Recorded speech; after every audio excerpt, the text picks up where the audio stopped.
السلام علیکم ورحمۃ اللہ.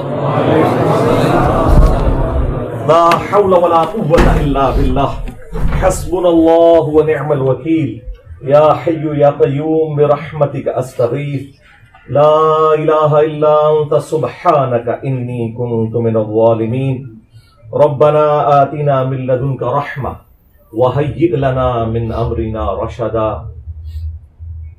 اللهم صل على محمد وعلى آل محمد وأصحاب محمد وأزواج محمد وأمة محمد أجمعين إلى يوم الدين آمين. الحمد لله رب العالمين والصلاة والسلام على سيد الأنبياء والمرسلين وعلى آله وأصحابه وأزواجه أجمعين إلى يوم الدين. الحمد للہ آج 23 اپریل 2023 کو سنڈے کے دن ہمارا یہ پبلک سیشن نمبر 91 منعقد ہونے جا رہا ہے. ماشاء اللہ تعالی آج 2 شوال المکرم 1444 ہجری بھی ہے، یعنی عید الفطر کا دوسرا دن ہے. اس کے باوجود آپ لوگوں کا شوق ہے کہ اتنی تعداد میں آپ لوگ آئے. میں ویسے اتنا ایکسپیکٹ نہیں کر رہا تھا، ظاہر ہے گھروں میں لوگوں کی مصروفیات ہوتی ہیں، اور یہ عید کے دن تو شادی شدہ لوگوں کے لیے خصوصاً سسرال جانے کے دن ہوتے ہیں بچوں سمیت. اس کے باوجود ماشاء اللہ تعالیٰ آپ لوگوں کا شوق ہے کہ آپ آئیں، اور میں نے اسی لیے ناغہ نہیں کیا تھا. مجھے پتا تھا بعض لوگ عید کی چھٹیوں میں بڑے کم دنوں کے لیے باہر کے ملکوں سے آتے ہیں، اور یہ بڑی زیادتی ہے کہ وہ جیلم اکیڈمی وزٹ نہ کر سکیں. اگلی اتوار سے پہلے انہوں نے واپس بھی جانا ہوگا. تو پھر میں نے اس چیز کا ارادہ کیا کہ اگرچہ یہ ویری نیکسٹ ڈے ہے لیکن کوئی فرق نہیں پڑتا. 4 دن ایسے ہیں کہ ایگزیکٹلی ان دن اتوار آ جائے نا تو پھر ہم اتوار والے دن پروگرام نہیں کرتے. 12 ربیع الاول، 10 محرم اور عید الفطر اور عید الاضحیٰ، اور عید الاضحیٰ میں بھی صرف پہلا دن، باقی 2 دن تو قربانی کے ہوتے ہیں نا. اس سے اگلے دن اگر اتوار بنتی ہے تو ہم کر لیتے ہیں. اگر ایگزیکٹلی ان دنوں میں اتوار آ جائے تو پھر اتوار سے پہلے جو جمعہ ہوتا ہے نا وہ ہم کرتے ہیں.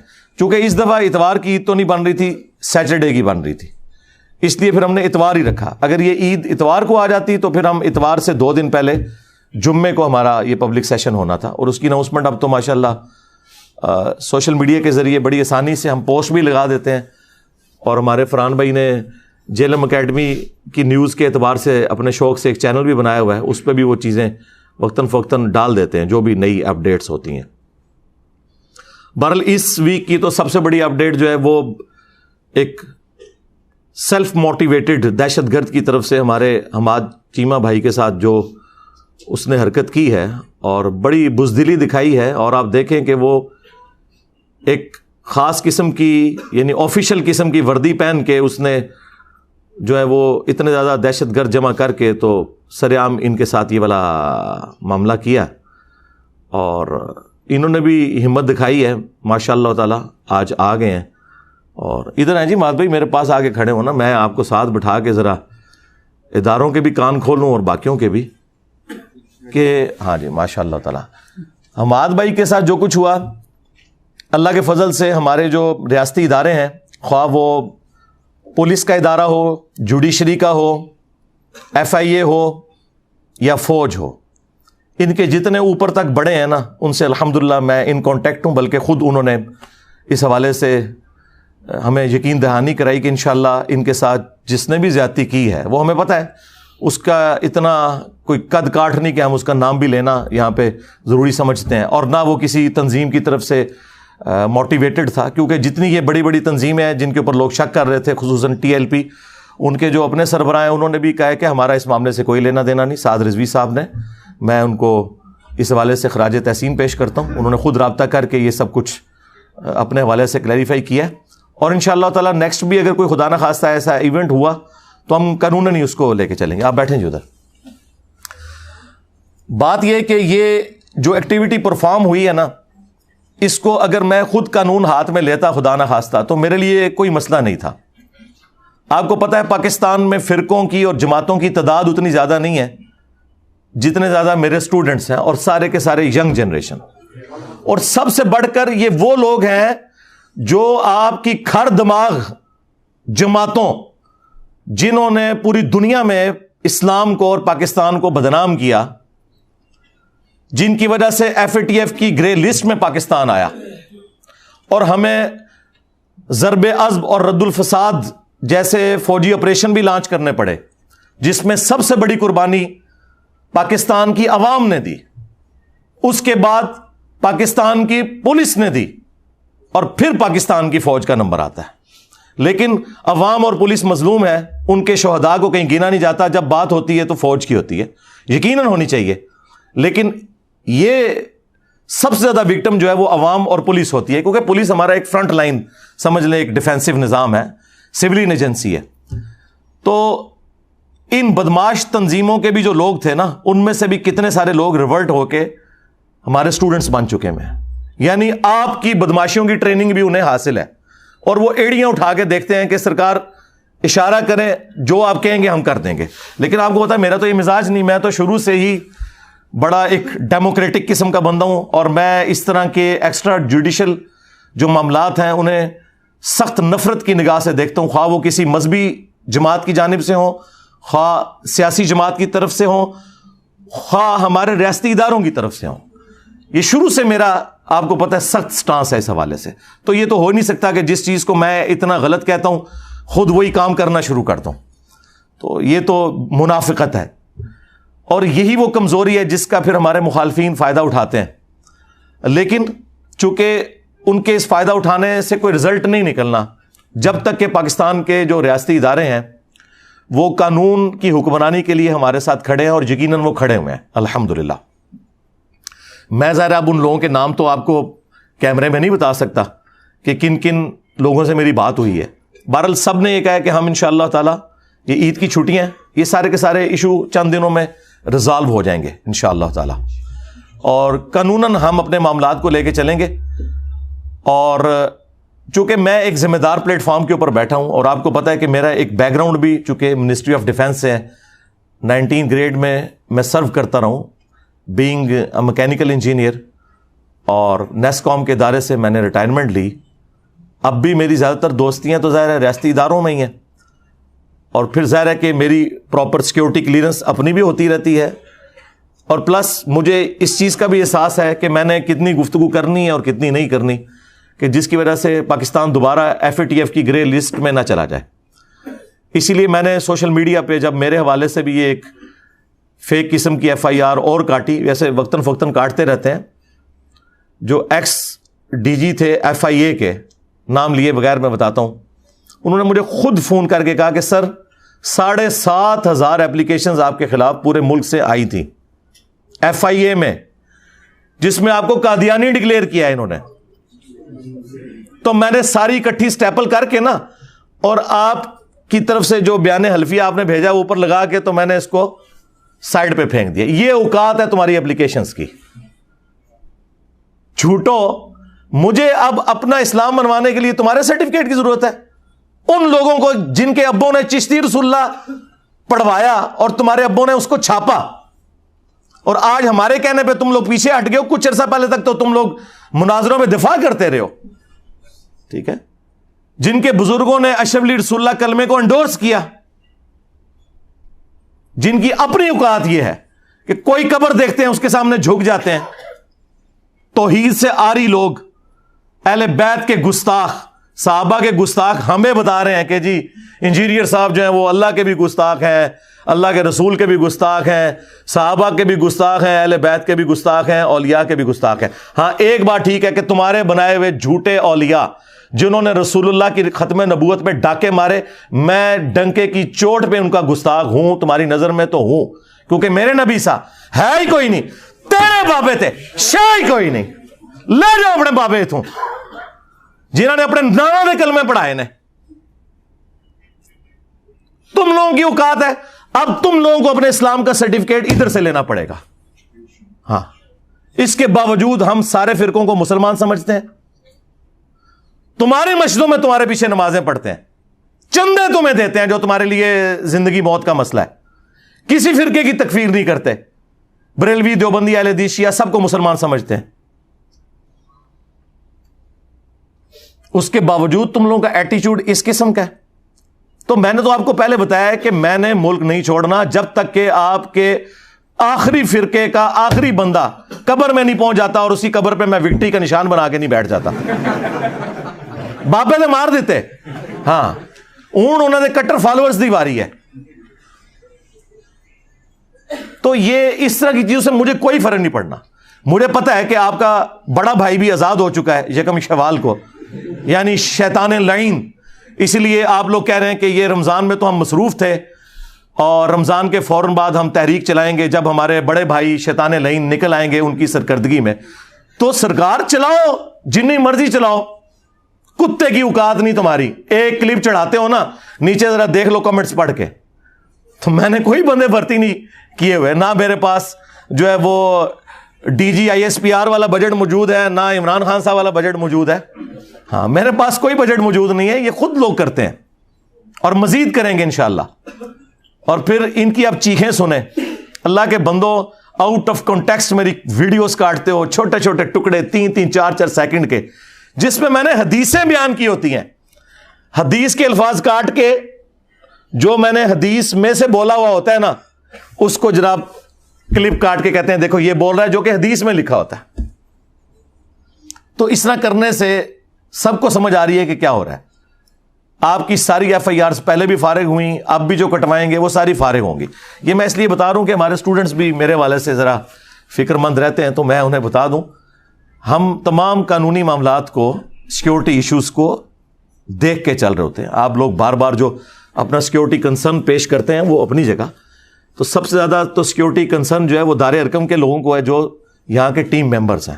اور ظاہر ہے کہ وہ یہ ساری چیزیں بڑی کلوزلی دیکھ رہے ہوتے ہیں اور ہم ہر اینگل سے چیزوں کو لے کے چل رہے ہوتے ہیں. آپ لوگ سمجھتے ہیں کہ شاید کوئی لاپرواہی کے ساتھ یہ سارے معاملات چل رہے ہیں, ایسا نہیں ہوتا. اس لیے آپ لوگوں نے ٹینشن نہیں لینی. البتہ اگر خدا نخواستہ ہمارے ریاستی اداروں نے کہیں ہمارے ساتھ غداری کرنے کی کوشش کی یا ہمیں کوئی لالی پاپ دینے کی کوشش کی اور انہوں نے مجرمین کو نہ پکڑا, پھر ہم اس کے لیے کوئی سوشل میڈیا کے اوپر جو بھی کمپین ہے وہ چلائیں گے. پھر بھی ہم نے کوئی جتھا, کوئی پارٹی نہیں بنانی, نہ کوئی آرگنائزیشن بنانی ہے. یہ ہم پہلے بڑی بھوگت چکے ہیں, کیونکہ شروع میں تو مخلص لوگ آتے ہیں, پھر 2 نمبر لوگوں کے ہاتھ میں اس کی لیڈرشپ آ جاتی ہے. تو یہ کام ہم نے کرنا ہی نہیں. ہم شروع سے اس سارے معاملے کے خلاف ہیں. ہمارے لیے کوئی مشکل نہیں ہے بندوں کو سوشل میڈیا کے اوپر ایکٹیویٹ کرنا. میرے بھائی کسی میدان میں 5000 بندہ بھی جمع ہو جائے, جس کو یہ کہتے ہیں 1 لاکھ کا مجمع, تو 5000 بندہ ہی ہوتا ہے, تو اس کا کوئی امپیکٹ نہیں ہے. لیکن سوشل میڈیا کے اوپر اگر 500 ایکٹیو لوگ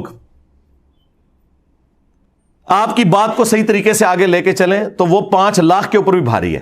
اس وقت تو ساری جنگ سوشل میڈیا کی ہے, اکانومی کی جنگ ہے. تو وہ آپ دیکھیں کہ میں اس ذمہ دار پلیٹ فارم پہ بیٹھ کر ذمہ داری کا مظاہرہ کرتا ہوں. مجھ سے انٹرنیشنل میڈیا چینلز دوسرے ملکوں کے وہ رابطے میں ہوتے ہیں. وہ تو کوئی موقع نہیں جانے دیتے کہ پاکستان کی بدنامی جو ہے وہ کرنے پر تلے ہوئے ہیں. تو اگر میں نے اعلی کار بننا ہو تو میرے لیے کوئی مشکل کام نہیں ہے اور نہ مجھے کوئی روک سکتا ہے. یہ میرا رائٹ ہے کہ میں کسی میڈیا چینل کو انٹرویو دے دوں, لیکن میں پوری ذمہ داری کے ساتھ دیکھتا ہوں کہ نہیں یار, جب پولیس کے ہیڈ نے مجھے فون کر کے خود یقین دہانی کروا دی کہ جی ہم اس معاملے کو لے کے چل رہے ہیں اور مجرمین کو پکڑیں گے جو بھی اس قسم کی ایکٹیویٹیز کر رہے ہیں ایکسٹرا جوڈیشل, تو پھر مجھے کوئی ضرورت نہیں. آپ دیکھ لیں نیچے بھی ماشاء اللہ تعالیٰ 2-3 گاڑیاں پولیس کی آئی ہوتی ہیں, ایلیٹ فورس, سارے لوگ آئے ہوتے ہیں. اس کے علاوہ بھی آرمی کی اپنی گاڑی بھی یہاں پہ گشت کر رہی ہوتی ہے, کیونکہ یہ کنٹونمنٹ ایریا ہے. تو ہر حوالے سے ہمارے ساتھ کوآپریٹ کر کے چلتے ہیں, تو ہم بھی اسی طریقے سے چلیں گے. اور خدا نخواستہ اگر کوئی اس طرح کا موقع آیا, پھر بھی کوئی پارٹی جتھا بنانا یا آرمڈ کنفلکٹ کرنا یہ نہیں ہے. وہ زیادہ اگر کوئی چیز ہوئی وہ پھر آپ کو دار ارکم جیلم اکیڈمی خود بتائے گی کہ جناب ہم نے یہ سوشل میڈیا کے اوپر معاملات کو لے کے چلنا ہے. لیکن ظاہر ہے کہ وہ بھی ہم نے کوئی اینٹی اسٹیٹ ایکٹیویٹی تو پرفارم نہیں کرنی. اس وجہ سے نہیں کہ ہم کسی اسٹیٹ کے ادارے سے ڈرتے ہیں, اس وجہ سے کہ ہم تو اسٹیٹ کے اداروں کو کہتے رہے کہ آپ نے پالیٹکس میں پنگا نہیں لینا, آپ نے اپنا کام کرنا ہے. تو ہم کیسے کوئی ایسا کام کر سکتے ہیں کہ جس کا جو ایک تانا ہے ہم اتنے سالوں سے اپنے ریاستی اداروں کو دیتے رہے، تو وہ کام میں خود تو نہیں کر سکتا، جبکہ اب انہوں نے اپنا قبلہ بھی کافی حد تک درست کر لیا ہے، لیکن ابھی بھی بڑی امپرومنٹ کی ضرورت ہے۔ میں سمجھتا ہوں کہ مسنگ پرسنز کا جو مسئلہ ہے یہ حل ہونا چاہیے۔ اگر پاکستان کے اداروں اور عوام کے درمیان جو ایک نفرت والا معاملہ ہے، اور اسی طریقے سے یہ جو جعلی کیسز بنائے جاتے ہیں مختلف اداروں کی جانب سے پولیٹیکل جماعتوں کے اوپر، پچھلی گورنمنٹ بھی بنواتی رہی عمران خان صاحب کی، اور یہ شہباز شریف صاحب کی گورنمنٹ بھی یہی کام کر رہی ہے، تو ٹھیک ہے، ان لوگوں کو کوئی خیال نہیں آتا۔ یہ جب اپوزیشن میں بیٹھے ہوتے ہیں تو انہیں آئین یاد آتا ہے، جب گورنمنٹ میں آتے ہیں تو یہ پورے بدماش بن کے بیٹھ جاتے ہیں۔ تو ٹھیک ہے، کل کو آپ پھر اپوزیشن میں جائیں گے۔ ہم تو میرے بھائی مظلوموں کے لیے پہلے بھی آواز اٹھاتے تھے، اب بھی اٹھاتے ہیں، لیکن ان مظلوموں کو کہتے ہیں جب اللہ تعالیٰ تمہیں کوئی کرسی دیتا ہے تو اس وقت پھر آپے سے باہر نہ ہو جایا کرو۔ کیوں اس طرح کی ایکٹیویٹیز پرفارم کرتے ہو کہ جس کی وجہ سے دوسروں کی زندگیاں ونریبل ہوتی ہیں، لوگ بدوائیں دیتے ہیں پھر آپ لوگوں کو۔ تو ہم نے کوئی اگر ایکٹیویٹی پرفارم بھی کرنی ہوگی تو سوشل میڈیا کی حد تک ہوگی۔ میں اس حوالے سے بڑی ذمہ داری کا مظاہرہ کرتا ہوں، نیکسٹ بھی کروں گا، اور اس میں میری طرف سے کسی کو کوئی اجازت نہیں ہے کہ وہ کسی بھی ریاستی ادارے، خواہ پولیس ہو، ایجنسیز ہوں، ایف آئی اے ہو، آئی ایس آئی ہو، یا ہماری فوج ہو، یا جوڈیشری کو سپورٹو ادارے ہوں، ان کے بارے میں کوئی زبان درازی کرے۔ اس طرح کرنے سے کوئی فائدہ نہیں ہے۔ ہم علمی طریقے سے اپنے معاملات کو قانونی طریقے سے وکلاء کے مشورے کے ساتھ، سینئر وکلاء کے مشورے کے ساتھ، ان میں سے کئی ایسے ہیں جو ریٹائرڈ ججز ہیں، ایک ایک چیز لے کے چل رہے ہوتے ہیں۔ یہ جو آپ کو آگے لوگ ابھارتے رہتے ہیں نا، اے کر دیو جی، او کر دیو جی، فلانی دفعہ کٹ دیو جی، اے کر دیو جی، اس طرح نہیں ہوتا میرے بھائی۔ جوڈیشری میں جو بھی آپ نے کہنا ہوتا ہے اس کو آپ نے ثابت کرنا ہوتا ہے، اور اس کا ایک پراپر طریقہ ہوتا ہے۔ وہ جذبات سے جوڈیشری کا نظام نہیں چلتا، وہ شواہد کی بنیاد کے اوپر چلتا ہے، اور پھر اس میں بھی جو آگے مزید تفصیلات ہیں، کون سے کیسز ایف آئی اے کے بنتے ہیں، کون سے پولیس کے بنتے ہیں، وہ ایک لالا ڈیٹیل ہے۔ تو ہم ساری چیزیں لے کے چل رہے ہوتے ہیں، لہٰذا یہ میں نے چند ایک کلیریفیکیشن اس حوالے سے ضروری سمجھی، کیونکہ ظاہر ہے اسٹوڈنٹس میں بھی کافی غصہ پایا جاتا ہے۔ میں نے کچھ ویلاگس دیکھے ہیں کہ لوگ ویڈیوز میں آ کے میری طرف سے بھی دھمکیاں لگا رہے ہیں، ہم یہ کر دیں گے، وہ کر دیں گے۔ کوئی ایسا کرنے کی ضرورت نہیں ہے۔ رہ گئی یہ جو مولوی چیختے رہتے ہیں آئے دن، تو بھائی ان کی چیخیں تو صحیح ہیں نا؟ مجھے بتائیں، جب آپ ان کا نیریٹو ہی ان سے چھین لیں تو انہوں نے رونا ہے۔ کل تک بریلویوں کا نیریٹو یہ تھا کہ ہم عاشق رسول، باقی سارے فرقے گستاخ رسول، اور جب میں نے آگے بتایا کہ تمہارے ابوں نے چشتی رسول اللہ پڑھوایا، چھاپا، مناظرے لڑے اس کے حق میں، تمہارے اعلیٰ حضرت نے اس کی کتاب کی تعریف کی، سبع سنابل کی فتاوی رضویہ کے اندر، جس کے اندر چشتی رسول اللہ لکھا ہوا تھا۔ آج تم کہہ رہے ہو کہ اعلیٰ حضرت کا کوئی لینا دینا نہیں ہے چشت کے بزرگوں کے ساتھ، تو مجھے بتائیں ان کو میں نے بند گلی میں نہیں داخل کر دیا؟ کل تک جو یہ کتابیں کشف المحجوب، تذکرۃ الاولیاء کی تعریفیں کرتے تھے، میں نے بتایا کہ رسول اللہ کی صراحتاً کتنی بڑی بڑی گستاخیاں لکھی ہوئی ہیں اس کے اندر، میں نے ان کے سارے پول کھولے۔ تو اب یہ چیخیں نہ ماریں تو اور کیا کریں، کیونکہ ان کے پاس جواب تو کوئی نہیں ہے سوائے اس کے کہ کہیں کہ جی انجینئر گستاخ ہو گیا۔ جی میں ہر اس شخص کا گستاخ ہوں جس نے رسول اللہ کی ختم نبوت کے اوپر ڈاکہ مارا ہے، اور مجھے اس گستاخی کے اوپر فخر ہے۔ ہاں الحمدللہ۔ دیوبندیوں کا ترہ امتیاز تھا خلافت راشدہ حق چار یار، اب وہ روئے نہ تو اور کیا کریں؟ انہیں کیا پتا تھا کہ خلافت راشدہ حق چار یار ہے، حق تین یار نہیں ہے۔ یہ تو پھر ہم نے آگے کھولا نا کہ پہلے خلیفہ کے مخالفین کہتے ہیں جی مرتد منکرین زکات، دوسرے خلیفہ کے مخالفین کہتے ہیں رومنز اور پرشینز کافر، تیسرے خلیفہ کے مخالفین کہتے ہیں جی بلوائی، حالانکہ وہ صحابہ اکرام بھی تھے، صلح حدیبیہ کے صاحب بھی موجود تھے، ہم کہتے ہیں بالکل ٹھیک۔ چوتھے خلیفہ کے مخالفین رضی اللہ عنہ جی، کیوں؟ اب کدھر کی حدیث علیکم بسنتی و سنت الخلفاء الراشدین المہدیین؟ اور نہیں دونوں ٹھیک۔ اچھا حضرت عثمان کی باری آئے تو دونوں ٹھیک کوئی نہیں، حضرت ابوبکر کی باری آئے تو دونوں ٹھیک کوئی نہیں، حضرت علی کے ساتھ چڑ نہیں جی، مانتے ہیں حق چار یار۔ ہم نے کہا اچھا حق چار یار ہے، پھر پانچواں جو ہے نا وہ حق چار یار میں شامل نہیں ہے، وہ کیا ہے؟ اگر حق چار یار زندہ باد ہے تو سیاست معاویہ زندہ باد نہیں ہو سکتی۔ کہتے نہیں بعد میں زندہ باد، نہیں، حضرت علی کے دور میں سیاست معاویہ کیا تھی؟ تو مجھے بتائیں چیخیں نا تو کیا کریں؟ حق چار یار کا نعرہ بھی اب یہ چینج نہیں کر سکتے. لوگ کہیں گے وہ تو حق چار یار کی بات کر رہا ہے، تم ماموں کو لے کے چل رہے ہو، اور اس ماموں کو جس نے حق چار یار کی مخالفت کی ہے. تو یہ چیخیں نا تو کیا کریں؟ اب رہ کے پیچھے وہابی. یہ تو دیوبندیوں کا حال تھا. وہابیوں کا تو نعرہ تھا اطیعوا اللہ و اطیعوا الرسول. انہیں کیا پتا تھا کہ بخاری سے 2812 نکل آئے گی. تقتلہ الفئۃ الباغیہ یدعوہم الی اللہ ویدعونہ الی النار. وہی عمار، افسوس ہے عمار، تجھے ایک باغی جماعت قتل کرے گی، تو انہیں اللہ اور جنت کی طرف بلائے گا، وہ جماعت جہنم کی طرف بلائے گی. ان کو کیا پتا تھا کہ یہ حدیث نکل آئے گی؟ اور یہ تو ایک حدیث کیا، اس کے علاوہ کتنی حدیثیں ہیں. ان کو حاکم سے روایت بتائے گی قرآن اور سنت. الموطا امام مالک والی روایت تو ہے ہی مرسل ہے، چھوٹا ہوا واسطہ ہے. اور مسلم میں جو 4 حدیثیں تھی قرآن اور اہل بیت، نہ ان کے بزرگوں کو پتا، نہ ان کے علماء کو پتا، نہ ان کی پبلک کو پتا. الٹا جن علماء نے اہل بیت کے اوپر کتابیں لکھی یا فضائل قرآن پہ کتابیں لکھی، ان میں سے قرآن اور اہل بیت میں سے اہل بیت کو ختم کر کے سنت داخل کر دیا. 3 کتابوں کے حوالے میں نے وہابیوں کے دیے تھے. تو مجھے بتائیں یہ چیخیں نا تو اور کیا کریں؟ ان کا نیریٹو جاتا رہا، کیونکہ اب ان کی عوام ان کو کہتی ہے وہ تو قرآن حدیث پیش کر رہا ہے. تم لوگ کہتے تھے قرآن حدیث، آپ کہتے ہو نہیں ہم اپنے علماء کو لے کے چلیں گے، اپنے سلف کو لے کے چلیں گے. اور سلف بھی وہ جو آلریڈی ہمارے کمپیٹیٹر ہیں. سلف میں صحابہ کو مانوں یا 2ری 3ری 4تھی صدی کے بزرگوں کو مانوں؟ میرا سلف تو عمار بن یاسر ہے. کبھی عمار بن یاسر کے نام کی بھی کانفرنس کی ہے؟ ہاں، ان کے قاتلین کے حق میں نعرے ضرور لگائے ہیں تم نے. عمار بن یاسر کا ساتھ کبھی نہیں دیا. ویسے کورسز میں پڑھایا جاتا ہے کہ عمار بن یاسر کے ماں باپ اسلام کے پہلے شہداء ہیں، سیدنا یاسر اور سیدہ سمیہ علیہم السلام اجمعین. ان کے بیٹے کو کس رضی اللہ عنہ نے، کس رضی اللہ عنہ کو خوش کرنے کے لیے عمار رضی اللہ عنہ کو شہید کیا؟ یہ کبھی بتایا تم لوگوں نے؟ جو حدیثوں میں لکھا ہوا ہے. پہلے یہ مودودی صاحب کو نیچا دکھانے کے لیے کہتے تھے مودودی نے تاریخ کی روایتیں جمع کی ہیں. میں نے تو بھائی احادیث جمع کی ہیں، اکثر بخاری مسلم سے ہیں. اب یہ نجی محفلوں میں کہتے ہیں بخاری اور مسلم بھی آخری وقت میں شیعہ ہو گئے تھے. لیکن کیا بتائیں لوگوں کو، آئے ہو نا داڑھ تھلے وابیو. ہاں، میں نے آپ لوگوں کو 12 سال پہلے کہا تھا میں ان کے چہرے سے نقاب اتاروں گا سارے فرقوں کے. اہل حدیث کا نقاب ذرا تھوڑی دیر سے اترا ہے، کچھ عرصہ وہ چلتے رہے کہ چلو رفع الیدین کی بات کر رہا ہے، باقی باتیں.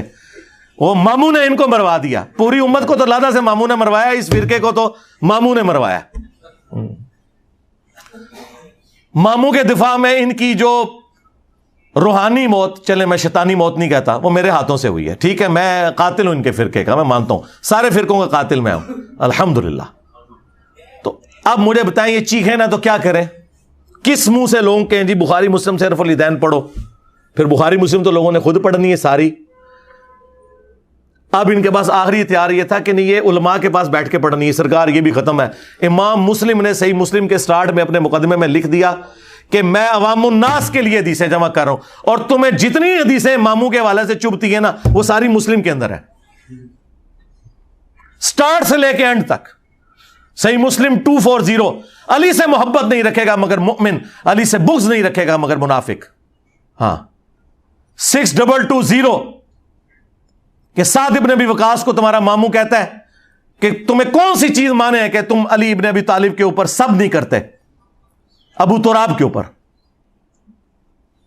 اور ان کا امام ابن تیمیہ خود مان کے گیا کہ وہ سب کرنے کا حکم دے رہے تھے. انہوں نے کہا جی سب سے مراد تنقید ہے، تو وہ ہم نے کہا کہ صحیح مسلم میں ہی آگے پڑھ لو 6229 میں، لعن اللہ ابو تراب، ابو تراب پر لعنت. اور حکمران کہہ رہا ہے یہ جو گورنر ہے، کوئی مجہول آدمی نہیں ہے، گورنر آل امیہ کا. اور یہ سب کچھ صلح حسن کے بعد ہو رہا ہے جی. تو صلح حسن تو ختم ہو گئی. صلح حسن یہ ہوئی تھی کہ حسن کے باپ پہ لعنت بھیجی جائے ان کی شہادت کے بعد. جنہوں نے لعنت بھیجی، بھجوائی، یا اسے سپورٹ کیا، یا آج اس کا دفاع کر رہے ہیں، ان سب پہ اللہ کی لعنت، اللہ کے فرشتوں کی لعنت، تمام لعنت کرنے والوں کی لعنت. اچھا یہ کہتے ہیں ہم پہ لعنتیں بھیجتا ہے، تو چھڑ دو نا لعنتیہ دا دفاع کرنا. میں نے تو جنرل بھیجی ہے. اچھا پتہ ہے انہوں, ہاں پتہ ہے انہوں. ویسے تو کہتے ہیں ہم صحابہ کا دفاع کر رہے ہیں. حضرت علی صحابی نہیں ہے؟ ان سے بڑا صحابی کون ہے؟ وہ آل البیت بھی ہیں, حضور کے داماد بھی ہیں, اور حضور کی آل محمد ان سے چلی ہے صلی اللہ علیہ وآلہ وسلم. اور چلو یار صحابی مان کے ہی دفاع کر لو مولا علی کا.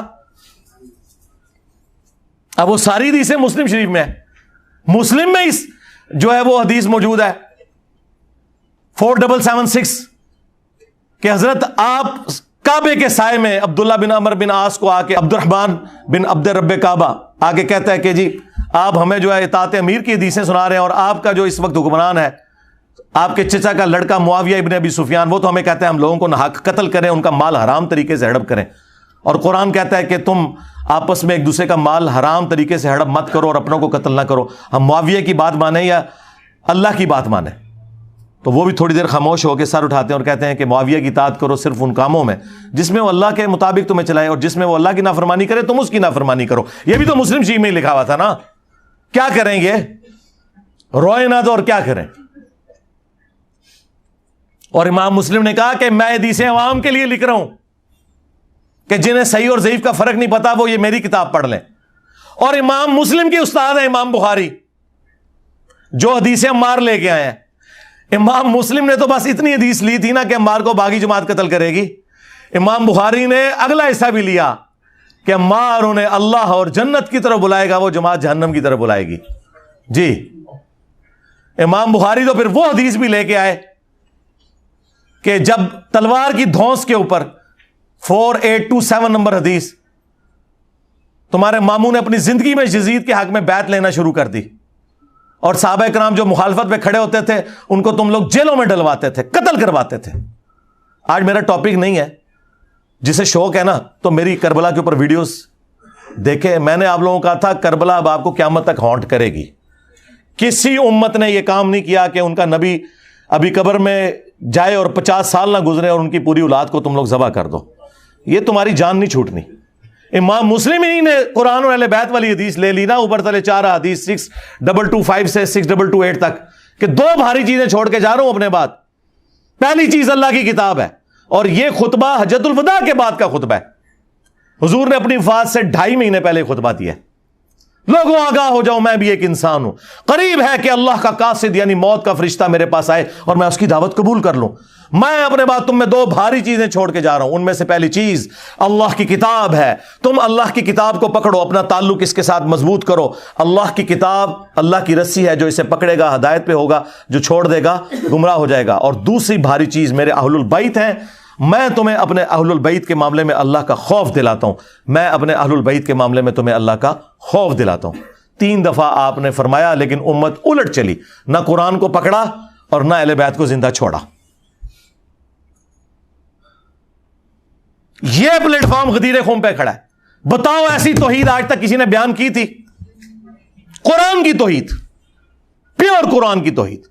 یہ تو پرانے بابوں کا بھی نام بڑے احترام سے لے کے نا جھوٹ بولتے تھے, نہیں انہوں نے نہیں کام ڈالا, پچھلوں نے ڈالا ہے. میں نے کہا نا,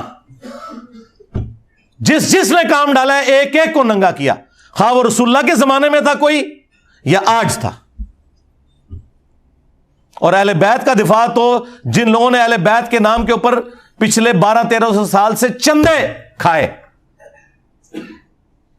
اور صرف رونا اور ماتم کیا, انہوں نے بھی نہیں اتنا کیا جتنا الحمدللہ ہم نے اہل البیت کا دفاع کیا. اور یہ اہل بیت کے اوپر کوئی احسان نہیں ہے, یہ میں نے اپنی آخرت کے لیے کیا ہے. یہ نہ کوئی سمجھے کہ میں نے جا کے کو مولا علی کو کہنا ہے کہ دیکھیں جی میں تھوڑا وفادار نکلے. نہ, یہ میں نے اپنی آخرت کے لیے کیا, کیونکہ یہ میرے نبی کی وصیت تھی کہ میں تمہیں خوف دلاتا ہوں اہل بیت کے معاملے میں. یعنی خوف یہ ہے کہ اس زمانے میں ان کا ساتھ دے کے مخالفین کے ساتھ جنگ کرنی ہے, اور اس زمانے میں مخالفین کو تم نے ایکسپوز کرنا ہے اور مولا علی کا دفاع کرنا ہے.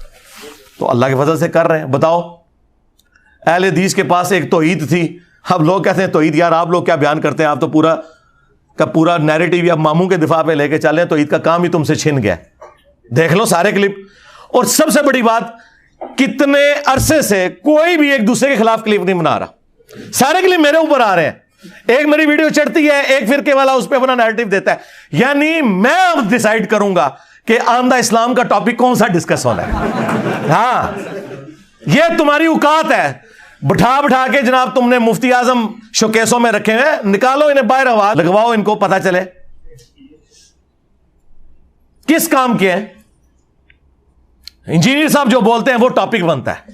جس ٹاپک پہ انجینئر صاحب بولتے ہیں وہ ٹاپک تمہارے لیے امپورٹنٹ ہو جاتا ہے. آپس میں ایک دوسرے سے تو دیکھیں, جو ان کے بزرگ نہیں اتحاد امت کروا سکے کیونکہ ان کی تو کبھی نیت ہی نہیں تھی, وہ ایک دوسرے کو اسلام سے باہر نکال کے گئے ہیں.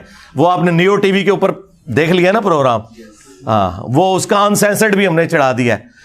چلو جی یار, تو سکون آ گیا نا. جڑے میرے اسٹوڈنٹ مجھے کہتے تھے جی ذرا علماء نال بیٹھو نا جی, ذرا سامنے بیٹھ تک لیا جے کیوں ہوندا جے انہاں نال اینج نسدے جے. اس بات پہ تیار نہیں ہوئے کہ ایک دوسرے کو مسلمان کے کہتے ہیں. ہم کافر نہیں کہتے, مطلب کیا کافر مانتے ہیں, کہیں گے نہیں. میں کہ نا میں تولیہ پھیریا تواڈے منہ تے. کہتے ہیں جی آپ کی مرضی کی تحریر نہیں لکھی جائے گی. سرکار آپ کے بابے جب اسلام سے نکال کے گئے تھے, جو وہ تحریریں لکھ کے گئے تھے وہ میری مرضی کی لکھ کے گئے تھے, تو انہی تحریروں کو ریورس کروانا ہے نا. اگر احمد بریلوی صاحب کہہ رہے ہیں کہ دیوبندی, اہل حدیث, شیعہ اور قادیانی کافروں کو بھی ان میں شامل کر کے کہہ رہے ہیں یہ سب کے سب 1,00,000 دفعہ بھی اللہ کا نام لیں تو ذبیحہ مردار رہے گا, یہ مرتد اور واجب القتل ہے. جب اعلیٰ حضرت کے لکھ کے گئے ہیں تو اب میں بریلویوں سے نہیں لکھواؤں گا کہ بالکل اس کے اپوزٹ لکھیں کہ ان سب کا ذبیحہ حلال ہے, یہ سب کے سب مسلمان ہیں, یہ واجب القتل نہیں ہے, یہ ہمارے امام ہیں, ہم ان کے پیچھے نمازیں پڑھیں گے, انہیں چندے دیں گے. یہ ڈیمانڈ میری غلط تھی. اگر بریلویہ کتاب کے اندر کفر جو ہے وہ احمد بریلوی کی طرف منسوب کر کے سانلائی ظہیر کیا ہے, اور آج جو ہے وہ ایک دماد بیٹھا ہوا ہے ادھر اور ایک ماموں کا وہ بھانجا بیٹھا ہوا ہے ان کا نواسا, تو میں اس سے ڈیمانڈ نہیں کروں گا کہ یار ان سے یہ لکھواؤ کہ تمہارے ابوں کی چیزوں کو انڈو کریں. جی پیام پاکستان لکھ دیتا ہے, اور لکھانے والے بھی بیچارے تہاڈی چلاکیاں تو نہ واقف, اور لکھنے والے اتنے چلاک کے انہوں نے اپنی مرضی دی سٹیٹمنٹ لکھ دی تھی. ہوں پیام پاکستان ہوئے گا جو میں کہاں گا, تو ہڈی ایسی تھی تیسی فراڈ لایا جے قوم نال. ٹھیک ہے, تو یہ ان کی 2 نمبریوں کو اسی طریقے سے ہی ٹیکل کرنا تھا. جو لوگ ہمیں 8 سے 12-13 سال پہلے سمجھاتے تھے نا انجینئر صاحب ہاتھ ہولا رکھو, ان کو تو اب سمجھ آ گئی ہوگی کہ ہاتھ بھاری رکھنے والی دنیا چینج آئی ہے. اولا رکھنے والے کتنے آئے ہیں, اپنی موت مر گئے. دنیا نے کبھی ایسی چینج دیکھی تھی؟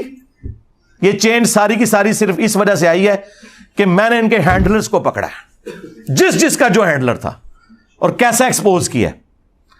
تو نیو ٹی وی والوں کی میں سمجھتا ہوں بڑی دلیری ہے, انہوں نے وہ پروگرام چلایا بھی ہے, اور انہیں تو خیر اندازہ نہیں تھا. میں نے تو ساتھ پھر ریکارڈنگ تو ظاہر ہے اپنی پیرلل میں کرنی تھی. ابھی تو ایک اور پروگرام ریکارڈ ہوا ہے نصر اللہ ملک صاحب کے ساتھ, ہاں وہ انشاءاللہ آج اتوار ہے نا, آج رات کو 10 بجے وہ لائیو نیو کے اوپر چلے گا, اور اس کے بعد ریکارڈنگ بھی اس کی آ جائے گی یوٹیوب کے اوپر. ہم نے اپنی بھی ریکارڈنگ کی ہوئی ہے, لیکن پہلے ان کی ویورشپ آ جائے, اس کے بعد ہم اپلوڈ کریں گے. یہ بھی دیکھیں میں نے رمضان بھی گزرنے کے بعد اسے اپلوڈ کیا ہے, صرف اس لیے تاکہ وہ ان کی اپنی ویورشپ آ جائے. تو بڑی جرت دکھائی ہے انہوں نے ہر ٹاپک مجھ سے ڈسکس کیا, علماء کے حوالے سے, گستاخیوں کے حوالے سے, بلکہ وہ ان کے پروڈیوسر بتا رہے تھے آپ واحد ایک مذہبی پلیٹ فارمز ہیں جن کا انہوں نے انٹرویو کیا. تو یہ میں اپنے لیے بڑی آنر سمجھتا ہوں, ایک بڑے لیول کا اینکر, بڑا سنجیدہ, بڑے اچھے طریقے سے متانت سے گفتگو کرنے والا بندہ, ایک سینئر اینکر. باقی تو خیر کیمرے اٹھا کے اینکر بن گئے ہوئے ہیں, یہ پراپر وہ پورے فیزز سے جرنلسٹ سے ہوتے ہوئے اینکر تک پہنچے. ان کا وہ آج رات کو 10 سے 11 کے درمیان وہ نیو ٹی وی کے اوپر لگے گا پروگرام, اور اس میں آپ کو کافی ساری اور باتیں بھی پتہ چل جائیں گی میرے حوالے سے. تو میں آپ کو بتا رہا ہوں ان کے اخلاص کا لیول یہ دیکھ لیں کہ جب بھی اٹھتے ہیں مجھے قادیانی ڈکلیئر کرتے ہیں اور ساتھ کہیں گے جی مرزا آ گئے. بھائی آپ کے جوائنٹ چیف اس وقت جو ہے نا ساحر شمشاد مرزا, ان کے نام میں مرزا کسی مولوی کو نہیں نظر آ رہا. اور میں مرزا اس وقت تھا, اور میرے ابا جی کے نام کے ساتھ مرزا اس وقت لکھا جاتا تھا جب تمہارے میلاد کے اشتہاروں کے اوپر میرے ابو کا نام لکھا ہوتا تھا موانے خصوصی.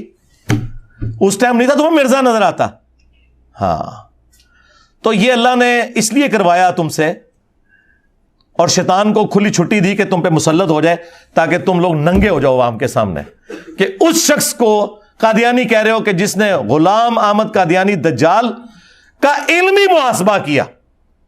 جائیں میری ویڈیوز دیکھیں, دنیا میں اس وقت صرف میری ویڈیوز ہیں علمی محاسبے کے اوپر, باقی سب نے صرف اس کو گالیاں نکالی ہیں. یا یہ کہہ دیا کہ جی وہ جو ہے وہ ٹوائلٹ میں مر گیا تھا، اس قسم کی باتیں کی، کوئی فکرے اٹھائے. میں نے قرآن و سنت کے دلائل جو اس نے مس یوز کیے تھے ایک ایک چیز کا جواب دیا، اور الحمدللہ درجنوں قادیانی مسلمان ہوئے، جو میرے علم میں ہو سکتے ہیں سینکڑوں ہزاروں میں ہو. لیکن ہم نے چندے نہیں اکٹھے کرنے ہوتے مجلس تحفظ ختم نبوت کی طرح یا اور جماعتوں کی طرح. کیا آؤٹ پٹ ہے؟ تم لوگوں نے کون سا علمی رد کیا ہے مجھے بتاؤ. علمی رد اس دن مانوں گا جس دن تم چشتی رسول اللہ اشری رسول اللہ کو بھی غلط کہو گے. کبھی نہیں کہتے، کیونکہ اگر اس کو غلط کہیں گے تو اپنی پبلک چندہ دینا چھوڑ دے گی. ان کے بڑوں سے بات ہوئی ہے، کہتے ہیں جناب اس پہ نہیں ہم بول سکتے، یہ انجینئر صاحب ہمارا کمزور پوائنٹ پکڑتے ہیں. میں کہتا ہوں جی اس لیے پکڑا ہے کہ پھر اپنی تنظیموں کے نام ختم نبوت نہ رکھو، اینٹی قادیانی رکھو. میں نے ٹی ایل پی والوں سے بھی ریکویسٹ کی ہے کہ آپ اپنی تحریک کو کہیں اینٹی قادیانی تحریک. ختم نبوت کا تو مطلب یہ ہے کہ چاہے غلام احمد قادیانی دجال ہو یا کوئی صوفی بابا ہو یا اس کے ماننے والے ہوں یا اس کی طرف منسوب کتابیں ہوں جن کو تم لوگ پرنٹ کر رہے ہو، جن جن لوگوں نے اپنے ناموں کے کلمے پڑھائے یا انڈورس کیے چشتی رسول اللہ یا اشری رسول اللہ، ان کو بھی تم اسی کٹہرے میں لا کے کھڑا کرو. اچھا آپ کلپ چڑھاتے ہیں نا، وہ ایک بریلوی نے کلپ چڑھایا، کہتا ہے جی میں صرف چشتی رسول اللہ کا دفاع کروں گا، اشری رسول اللہ والے خود اپنا دیکھیں معاملہ. اور دفاع یہ کیا کہ بعد میں آ گیا. اچھا پہلے تو نہیں تھا پتا، یہ کون سا مجدد آیا جس نے بتایا بعد میں آ گیا؟ اچھا کتنے ہوشیار ہیں، میرے اوپر ویڈیوز بنانے کے لیے شیر ہیں، اور یہ کہہ رہے ہیں اس کا جواب وہ دیں گے. یہ بھی نہیں کہہ رہے کہ وہ غلط کیا ہے اشری رسول اللہ، کیونکہ اگر اسے غلط کہیں گے نا تو وہ جو کلپ آئے گا نا وہ اس مولوی کے بھی خلاف آ جائے گا. آپس میں کیسے کٹھے ہوئے ہیں یہ فرقے. اور میں آپ کو بتاؤں، یہ ابھی کل عید تھی نا، یکم شوال 1444 ہجری بمطابق 22 اپریل 2023. کل پورے ملک میں بریلوی، دیوبندی، اہل حدیث تینوں نے اپنی عید کے جو خطبے ہیں نا وہ میرے اوپر دیے ہیں، میجورٹی جگہ پہ. یہ کمبائنڈ ہے، ہاں یہ ذہن میں رکھیے گا. تو یہ کیا سمجھتے ہیں کہ جب آپ لوگ میرا نام لوگے اور جو آئے گا، آؤ ہماری لائیو سٹوری سیشن میں، یہ بلال بھائی کنڈکٹ کر رہے ہیں، شاہد بھائی کر رہے ہیں، ہمارے فرحان بھائی بھی یہاں ریئل ٹائم، آپ بھی ادھر ماشاءاللہ 300-400 بندہ بیٹھا ہوا ہے، اور جو ویڈیوز میں لاکھوں لوگ دیکھتے ہیں. یہ جتنے لوگ ریورٹ ہوئے ہیں مجھے بتائیں، یہ 90% زیادہ وہ ہیں جن کو میرا تعارف نیگیٹو ان کے مولویوں نے کروایا تھا. لوگ کہتے ہیں انجینئر کے پاس پبلسٹی کے لیے پیسہ کہاں سے ہے؟ اور تہاڈے مولویوں نے لایا ہے. تہاڈا ہی پیسہ لگا ہے، چلو شکر ہے لال دے راہ لگ گیا جے. ہاں پیسہ تسی دیتا سی، میرے خلاف بولے تو تانوں تعارف ہویا، ہدایت مل گئی. تو اللہ کا شکر ہے میں اس معاملے میں بالکل کلیئر ہوں کہ یہ اس دعوت کا سٹیٹس والیوم وہ نہیں ہے کہ پہلے لوگ آئے باتیں کر کے دنیا سے چلے گئے. نہ سرکار نہ، پہلے جو آئے وہ اپنے آپ سے لوگوں کو جوڑ کے گئے. ہم آپ کو اس شخص کے ساتھ جوڑ کے جا رہے ہیں جس کی قبر مدینے میں ہے، صلی اللہ علیہ وآلہ وسلم، جو ہمارا روحانی باب ہے. النبی اولا بالمؤمنین من انفسہم وازواجہ امہاتہم، نبی مومنین کی جانوں سے بڑھ کر ان پر حق رکھتے ہیں، اور نبی کی بیویاں امت کی مائیں ہیں. ہم تمہیں جوڑ کے جا رہے ہیں رسول اللہ کے ساتھ صلی اللہ علیہ وآلہ وسلم. اور مجھے بتائیں، جو ہمارے اسٹوڈنٹس میری سیکیورٹی کے حوالے سے کنسرن ہوتے ہیں، مجھے بتائیں میرا دنیا میں رہنا یا نہ رہنا، اس سے کیا یہ فرقے بچ جائیں گے؟ جتنے چینلز بن چکے ہیں، جتنی ویڈیوز ریکارڈ ہو چکی ہوئی ہیں، اور اب ان کے بزرگ بھی نگاہیں مارنا چھوڑ گئے، کوئی ویڈیو بھی ڈیلیٹ نہیں ہوتی ان سے. میمز بن رہی ہیں ان کی اپنے کرتوتوں کی وجہ سے.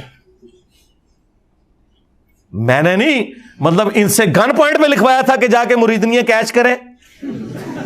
ہاں وہ بخارے سے چل پڑا، اور وہ کہتے تھے بخارے سے جو چلے خواجہ نقشبند، وہ بخارا امام بخاری بھی وہاں سے تھے. دیکھ لیں، ایک امام بخاری ہیں بخارے سے اور ایک ان کا بابا ہے بخارے سے.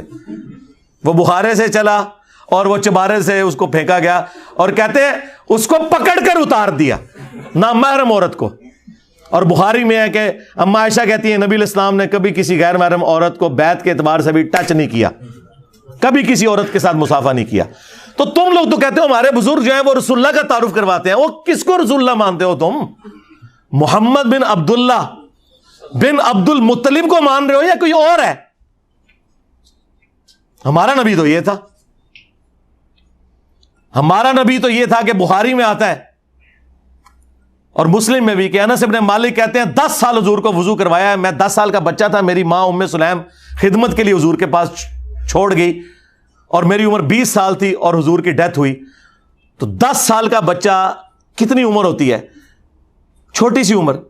میں نبی الاسلام کی خدمت کرتا تھا, آپ مجھے گھر کے کام کاج کے لیے کبھی باہر بھیجتے تو میں بچوں میں کھیلنا شروع کر دیتا. آج تک کبھی نہیں ہوا کہ نبی الاسلام نے مجھے ڈانٹا ہو کہ تو نے یہ کام کیا تو کیوں کیا, یہ نہیں کیا تو کیوں نہیں کیا. اگر میں لیٹ ہو جاتا تو نبی الاسلام پیچھے آتے اور پیار سے آ کے یوں آنکھوں پہ ہاتھ رکھ کے کہتے انیس, یعنی پیار سے نام کو لمبا کر کے, بیٹا میں نے تمہیں فلاں کام بھیجا تھا, بس اتنا کہتے. اور تمہارے بزرگ نگاہ دیکھ کے لوٹے کو ٹیڑھا پاتے ہوئے مرید ساڑ دیندے نے.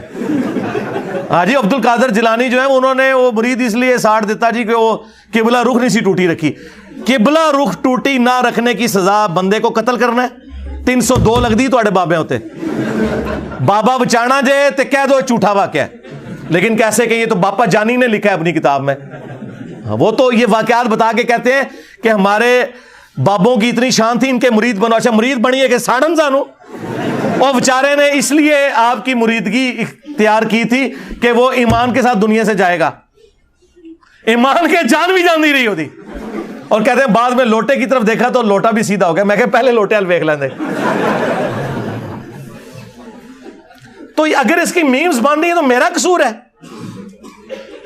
تمہارے مولوی آ کے ٹی وی پہ یہ سنائیں اور سوشل میڈیا کے اوپر کہ ابو الحسن خرقانی کا کرتا لے کے چلا گیا تھا جناب محمود غزنوی, اور اس کی وجہ سے پھر وہ فتح ہو گئی, اور رات کو بابا جی خواب میں آئے تو بڑے ناراض تھے کہ تو نے میرے کرتے کی قیمت کم لگائی. اگر تو کہتا نا کہ ہندوستان کی سرزمین میں قیامت تک کوئی کافر نہ ہو تو سارے مسلمان ہو جاتے. تو میں نے عرض کیا تھا کہ اللہ کے بندو, نبی علیہ السلام کا کرتا مبارک صحابہ کے پاس موجود تھا, مسلم شریف میں موجود ہے, کالا جبہ کی سروانی 43, وہ ام سلمہ نے نکالا اور کہا کہ ہم اس کا دھون مریضوں کو شفا کے لیے پلاتے ہیں. اتنا تو ثابت ہے, لیکن جنگ قادسیہ اور یرموک میں پرشینز اور رومنز کے خلاف صحابہ کرام حضور کا کرتا تو نہیں لے کے گئے. اور پھر اس سے بڑھ کر جب نبی علیہ السلام وہ کرتا خود پہنتے تھے تو اہل مکہ نے تو کلمہ کو نہیں پڑھا, آپ کو دیکھ کر ابو جہل نے تو کلمہ کو نہیں پڑھا.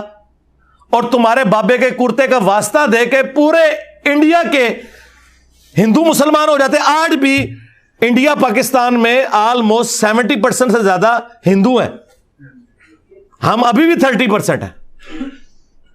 تو ہم تمہاری یہ گپیں کہاں سے مان لیں؟ حدیثوں کو مانے یا تمہاری یہ گپیں مانے؟ تم لوگ یہ کشف المحجوب سے واقعہ بیان کرو ان کے پیر صاحب کے بارے میں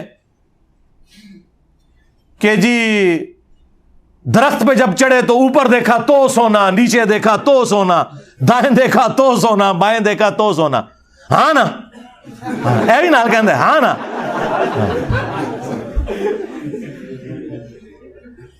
استنجے کے لیے ڈھیلا اٹھانے لگے تو سونا ہی سونا. تو سرکار پھر ہم آپ سے پوچھیں گے نا, بابا جی بابا جی, ہاں اگر آپ سونا نکال سکتے ہو یوں ہوا میں تو دیش کی غریبی کیوں نہیں مٹا دیتے بابا جی؟ ہاں اللہ کے بندو, سورہ توبہ پڑھو, 92 نمبر آیت ہے. غزوہ تبوک کے موقع پر نبی علیہ السلام کو جو وہ رکت انگیز منظر اللہ نے کھینچا ہے کہ نبی یہ عرابی بادیہ نشین لوگ جن کے پاس کوئی سواری نہیں ہے, ریسورسز نہیں ہے, غزوہ تبوک میں رومن امپائر کے خلاف لڑنے کے لیے اس وقت مین پاور کی بھی ضرورت ہے, 1.5 لاکھ کی فوج ہے, صحابہ صرف 30,000 ہے. یہ تمہارے پاس اس حال میں آتے ہیں کہ یا رسول اللہ ہمارے لیے کوئی سواری اور جانے کا بندوبست کر دیں, ہم آپ کے ساتھ جہاد میں شامل ہوں گے. تو تم کہتے ہو میں کوئی ایسی چیز نہیں پاتا کہ میں تمہیں سواری دے سکوں یا تمہاری فائنینشیل ہیلپ کر سکوں. تو تم دیکھتے ہو کہ یہ لوگ تمہاری بارگاہ سے اس طرح پلٹتے ہیں کہ ان کی آنکھیں آنسوؤں سے تر ہوتی ہیں اس غم کے سبب کہ یہ اپنے نبی کے ساتھ شامل نہیں ہو سکیں گے. سورہ توبہ آیت نمبر 92. تو رسول اللہ نے نیچے دیکھا تو سونا, اوپر دیکھا تو سونا کیوں نہیں ہوا؟ سیدنا عثمان غنی رضی اللہ تعالیٰ عنہ نے جو ہے وہ 700 اونٹ اور سونے کے دیدار دیے, کچھ صحابہ کو اکاموڈیٹ انہوں نے کیا, انہوں نے بھی کوئی درخت سے نہیں توڑا تھا. تو بعد کے بابے کس نے کہتے ہیں ہم درختوں کو سونا بناتے ہیں؟ جھوٹ بولتے ہو اور نام لیتے ہو صحابہ کے, اہل بیت کے. کھولو صحیح بخاری, حضرت ابو بکر کو جب خلیفہ بنایا گیا تو انہوں نے کہا کہ لوگوں دیکھ رہے ہو کہ میرا کاروبار بڑا اچھا چل رہا ہے لیکن اب خلافت کی ذمہ داری اگر تم نے مجھ پہ ڈالی ہے تو پھر میں اپنا کاروبار نہیں چلا سکوں گا، تو میرے بیوی بچے کہاں سے کھائیں گے؟ میں تو نیچے دیکھ کے سونا نہیں بنا سکتا۔ تو صحابہ نے مشورہ کر کے ان کا ایک مہاجر کے برابر وظیفہ مقرر کیا بیت المال سے۔ ابو بکر صدیق رضی اللہ تعالیٰ عنہ جو امت میں 4 ٹاپ کے لوگوں میں آتے ہیں خلفائے راشدین میں، ابو بکر، عمر، عثمان، علی رضی اللہ عنہم اجمعین وعلیہم السلام اجمعین، وہ تو مسلح اٹھا کے سونے نہیں کرتے تھے۔ کہانیاں سنیں، پھر کہتے ہیں جی وہ سری سختی کا پیشاب دیکھ کے کلمہ پڑھ لیا جی ایک یہودی نے۔ ہائے ہائے، اللہ کے بندو، رسول اللہ دنیا میں رو رو کے دعائیں کرتے رہے، ایک ایک بندے کے دروازے پہ دستک کرتے تھے، تب بھی لوگوں نے اسلام نہیں قبول کیا۔ تم کہہ رہے بزرگوں کے پیشاب دیکھ کے؟ اور جی بایزید بستامی جو ہے نقاب کر کے چلتے تھے، جو بھی دیکھتا تھا کلمہ پڑھ لیتے۔ دیکھو اندازہ کرو، او کی چاندے سارے جنم ہی جان۔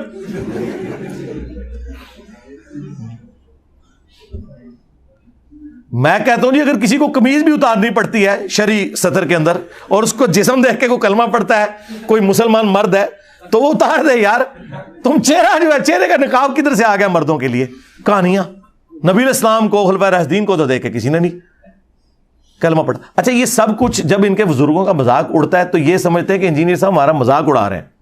بھائی کام تمہارے بزرگوں نے ڈالا، غلطیاں ان سے ہوئیں، چھاپنے والوں سے ہوئی، اب مجھے بتائیں اس سارے کے سارے غم کا غصہ میرے پہ کیوں؟ دنیاوی منفیت میں اگر کوئی شخص آپ کو بتا دے کہ یہ آپ کے ساتھ ہاتھ ہونے والا ہے، آپ اس کا شکریہ ادا کرتے ہیں۔ جس شخص کے ذریعے اللہ نے آپ کی آخرت بچائی ہے، آپ اس کے خلاف کہتے ہیں ہم کمپین چلائیں گے، پالو پھر پیڑ۔ ہاں، آپ جتنا چیخیں گے میں اتنا آپ کے ہینڈلرز کو ننگا کروں گا۔ اب دیکھیں ان کے پاس اور کوئی ہتھیار نہیں تھا نا، تو کل میں ایک مولوی کو سن رہا تھا، وہابی کو، کہتا ہے جی یہ امام حسن کا گستاخ ہے۔ اوے توڑا کے لینا دینا اہل بیت نال نسوئے تو اہل بیت دے دشمنوں، ماموں پارٹی بنو امیہ دے خدمت گزارو۔ کہتا ہے جی بنو امیہ، کہتا ہے اس میں تو حضرت عثمان بھی آتے ہیں۔ جب رسول اللہ یہ فرما رہے تھے المستدرک للحاکم میں اور مسند ابی یعلا میں کہ بنو مروان، بنو امیہ کے بندروں کو میں نے ممبر پہ دیکھا ہے، اس وقت حضور نے کوئی 4 بندوں کے 5 بندوں کے نام تو نہیں لیے تھے، پوری بنو مروان کا نام لیا تھا، حالانکہ بنو مروان میں عمر بن عبدالعزیز بھی آتے تھے۔ تو آپ یہ کہو کہ رسول اللہ نے عمر بن عبدالعزیز کو بندر کہا ہے؟ نہیں، ظاہر ہے کہ جو نہیں ہے وہ نہیں ہے۔ حضرت عثمان کے پیچھے یا حضرت عمر بن عبدالعزیز کے پیچھے بنو امیہ کیسے چھپ سکتی ہے؟ دھوکے دیتے ہو۔ کیٹاگوریکلی حضور نے کہا بندر، ممبر پہ میں نے دیکھے ہیں بنو مروان کے۔ تو یہ بانے علمی گفتگو۔ اچھا پھر کہتے نہیں ہمارے ساتھ مبالغہ کروائیں ان کا۔ یار تم پہلے آپس میں مبالغہ کرو نا، جو جیت جائے اینڈ پہ میرے پاس آ جائے۔ دیکھو نا، آپس میں تم نے موبائلوں سے مسئلے حل کر لیے۔ میں نے تو فرقہ بھی نہیں لانچ کیا، چندے تمہیں دیتا ہوں، مسجد نہیں بنائی، نمازیں تمہارے پیچھے پڑھتا ہوں، اور کیا کروں؟ تو آپس میں کرو موبائلیں۔ کرے نا کو وہابی جا کے چشتی رسول اللہ، اشرف رسول اللہ کے اوپر مبالغہ دیوبندیوں اور بریلویوں کے ساتھ نہیں۔ اور دیکھیں ویڈیوز میں آگے پتہ کہہ رہے ہیں ہمارے بریلوی بھائی اور دوستوں، دیوبندی بھائی اور دوستوں، شیعہ بھائی اور دوستوں، اے وہابی میں کہنا جے گلے پھاڑنے والا، اور رائٹ میں کہنا انجینئر رافضی ہے۔ شیعہ بھائی اور دوست اور انجینئر رافضی جڑا معاویہ رضی اللہ عنہ کہندا ہے۔ دیکھا کیسی الٹا گیئر چلا ہے، یہ وہی ہے۔ میں اب ان کی شکلیں دیکھتا ہوں نا، مجھے علماء یہود یاد آ جاتے ہیں کہ انہوں نے نبی الاسلام کو پہچاننے سے کیوں انکار کیا تھا۔ پتا تھا انہیں کہ یہ وہی بندہ ہے، بات ٹھیک کر رہا ہے، نہیں مانا، بغیم بینہم، اندر کے بکس کی وجہ سے۔ انہیں بھی پتا تھا منہج یہی ہے، لیکن یہ اسی ضد پہ اترے کہ علماء یہود کہا کرتے تھے کہ مسلمانوں سے تو بت پرست بہتر ہے، اور سورہ النساء میں اللہ نے ان کا یہ قول نقل کیا ہے کہ یہ کہتے ہیں کہ مشرکین عرب مسلمانوں سے بہتر ہیں، حالانکہ انہیں پتا تھا کہ مشرکین عرب تو موسیٰ علیہ السلام کو مانتے ہی نہیں، مسلمان تو نہ صرف موسیٰ علیہ السلام کو مانتے ہیں بلکہ 17 مہینے بیت المقدس کی طرف رخ کر کے نماز پڑھی ہے، انہوں نے ہر چیز زیرو سے ملٹیپلائی کر دی۔ جس طرح وہابی میرا رفع الیدین زیرو سے ملٹیپلائی کر رہے ہیں، میرا توحید کا عقیدہ زیرو سے ملٹیپلائی کر رہے ہیں ایک ماموں کو بچانے کی خاطر۔ جس طرح بنو اسرائیل تباہ ہو گئی تھی نا وہ بچڑے کے چکر میں، اس طرح یہ بنو اسماعیل میں ان کے لیے یہ بچڑا جو ہے نا یہ ماموں بن گیا ان کا، جس کی محبت انہیں پلا دی گئی ہے۔ اب یہ ان کے ساتھ یہی ہونا ہے کہ انہوں نے اپنا ایمان برباد کرنا ہے جس طرح انہوں نے برباد کیا تھا، حالانکہ پیغمبر موجود تھا اس کے باوجود۔ تو یہ ان کے اوپر اللہ تعالیٰ کی طرف سے ایک عتاب ہوا ہے۔ تو کہتے ہیں جی مباہلہ کرے، جی مباہلہ آپس میں کرو جی، سامنے بٹھا دیں مناظرہ کرے، اور سامنے بیٹھے نا نہیں ہوتے، ویکھ لے کیا ہے مولویوں نال، جی ٹی وی پہ بھی بیٹھا ہوں، اور جو کچھ ماموں پارٹی کے ساتھ میں نے کیا ہے صلح حسن کے اوپر، دھوکے بازو حسن کے پیچھے چھپتے تھے کہ جی حسن صلح پسند تھا، علی جنگ پسند تھا، جھوٹو آدھی حدیث بیان کی میرا یہ بیٹا سید ہے، پوری حدیث تم نے بخاری سے بیان ہی نہیں کی کہ حسن پہاڑوں جتنا لشکر لے کے آیا معاویہ سے صفین پارٹ 2 لڑنے کے لیے۔ عمر بن عاص نے کہا کہ یہ لشکر میں دیکھ رہا ہوں معاویہ جب تک یہ اپنے مخالفین کو بھگائے گا نہیں، یہ واپس نہیں جائے گا، یہ بخاری کے الفاظ تم نے کیوں نہیں بیان کیے؟ تو پھر معاویہ نے کہا کہ کیا کریں رضی اللہ عنہ ہو، پھر نہ کہ رضی اللہ عنہ چھاٹ دیتا ہے، کیا کریں؟ ان کا صلح کرتے ہیں، اور سورۃ الانفال میں لکھا ہے اگر جنگ میں کافر بھی صلح آفر کرے نا تو کر لینا، نبی الاسلام نے کی تھی صلح حدیبیہ۔ یہ صلح اگر معاویہ ابن ابی سفیان حضرت علی کو آفر کرتے تو وہ بھی قبول کر لیتے، اور صلح کا مطلب ہی ہے شرائط کے اوپر۔ جی صلح حدیبیہ میں امپلائڈ ہے کہ شرائط ہیں، دونوں طرف جب پارٹیاں بیٹھتی ہیں صلح کسی ٹریٹی کے اوپر ہوتی ہے۔ وہ میں نے ان کی صلح حسن کے پیچھے جو چھپتے تھے پھر میں نے بتایا وہ منسوخ ہو گئی، کسی شرط پہ عمل نہیں ہوا سوائے ایک جو آل البیت کو مال غنیمت میں اللہ نے حصہ رکھا تھا سورۃ الانفال میں وہ ملتا تھا، باقی سارے کے سارے معاملات ویسے ہی جاری رہے۔ اور سب سے بڑی بات کربلا ہو گئی، حسن نے اس لیے صلح کی تھی کہ میرے بھائی کو یوں قتل کیا جائے، تو وہ بھی میں نے ان کے ساتھ کر دیا۔ میں بیٹھ بھی چکا ہوں، یہ ان کا شوق میں نے آپ لوگوں کا اپنے اسٹوڈنٹس کا پورا کر دیا ہے، آنا مجھے کوئی میڑا نہ مارے۔ میرا یہ رمضان جو ہے ایک سمجھ لیں تحویل قبلہ ہوا ہے اس حوالے سے، میں جی ٹی وی پہ بیٹھا ہوں، سنی شیعہ کنفلکٹ مکمل ڈسکس کیے ہیں، اور ان علماء کے سامنے، علیحدہ سے تو میں ویسے بھی ٹی وی چینلز پہ کرتا تھا، اور نیو ٹی وی کے اوپر بیٹھ کے میں نے فرقہ واریت کو ایڈریس کر کے ان کے چہرے کا سرخی پاؤڈر آپ کے سامنے اتار دیا۔ اب مجھے کوئی گلا نہ کرے، سیدھی سی بات ہے۔ اب کہہ رہے گا ان کے پلے، پھر بھی میں کہتا ہوں کہ چلو یار اگر گورنمنٹ لیول کے اوپر ان کے بڑے آ جائیں، اور بڑے وہ جو ان کو ڈگریاں دیتے ہیں، بریلویوں کی طرف سے مفتی منیب الرحمان صاحب حافظہ اللہ تعالی، دیوبندیوں کی طرف سے مفتی تقی عثمانی صاحب حافظہ اللہ تعالی، اہل حدیث کی طرف سے ساجد میر صاحب حافظہ اللہ تعالی، اور اہل تشیع کی جانب سے ساجد نقوی صاحب حافظہ اللہ تعالی، اگر یہ چار بڑے گورنمنٹ لیول کے اوپر ان کو گورنمنٹ ارینج کرتی ہے میرے ساتھ ڈسکشن کے لیے، یہ کرسیوں پہ بیٹھے میں ان کے قدموں میں بیٹھوں گا، آئیں عقیدہ توحید پہ بات کر لیں، ختم نبوت کے اوپر کر لیں، اور باقی مسئلے تو بعد میں، پہلے تو یہ بنیادی چیزیں، میں تیار ہوں۔ اور اگر یہ سمجھتے ہیں کہ ہمارے اندر سپیکنگ پاور نہیں ہے، ہمیں خام خواہ انہوں نے بڑا بنا دیا تھا، ہمارے پاس فلاں چرب زبان قسم کے چھوٹو موجود ہیں، ہم نے وہ لانچ کرنے، ٹھیک ہے ایک ویڈیو بنائیں۔ یہ کہہ رہے ہیں پہلے کہتا تھا لکھ کے دیں، میں نے پہلے دن سے ویڈیو کی ڈیمانڈ رکھی ہے، اور مولویوں بنو امیہ کی چالیں جہاں ختم ہوتی میری عقل وہاں سے سٹارٹ ہوتی ہے۔ مجھے پتا تھا کہ تم لوگ تحریر سے بھاگ سکتے ہو، تحریر تو کوئی بھی بنا لے گا اڈوب فوٹو شاپ میں، تم ویڈیو بناؤ گے کہ یہ چھوٹو میرا چھوٹو ہے، اس کی ہار میری ہار، میری ہار میرے فرقے کی ہار ہے، اور وہ ویڈیو میں چڑھاؤں گا، اس کے رائٹس میرے پاس ہوں گے، میں عوام کو بتاؤں گا، میں بیٹھ جاؤں گا، اور ٹائم قیامت تک جائے تو آنے والی نسلیں کوئی بندہ بیٹھ جائے۔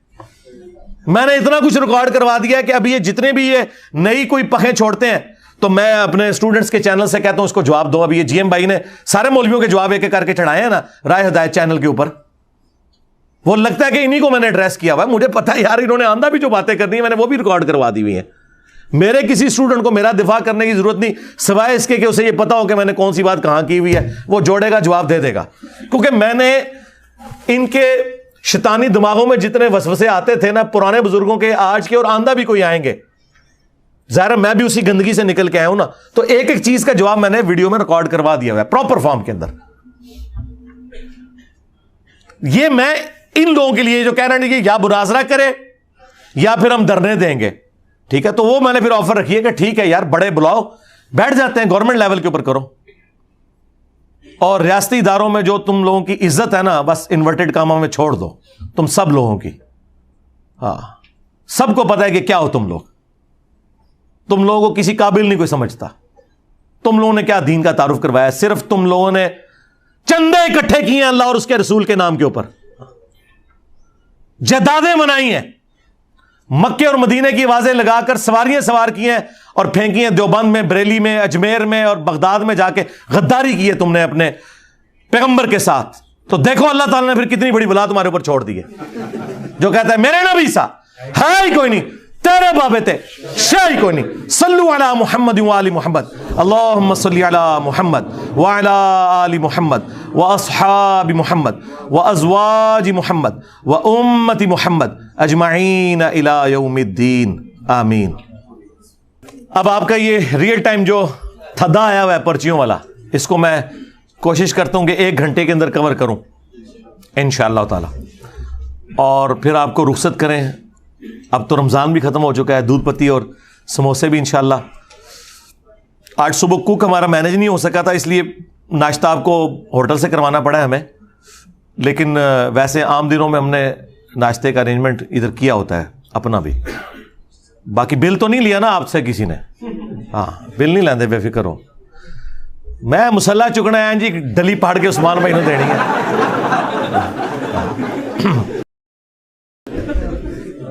قبلہ کی طرف ٹانگیں کر کے سونا صحیح ہے، بچنا چاہیے، گناہ نہیں ہے.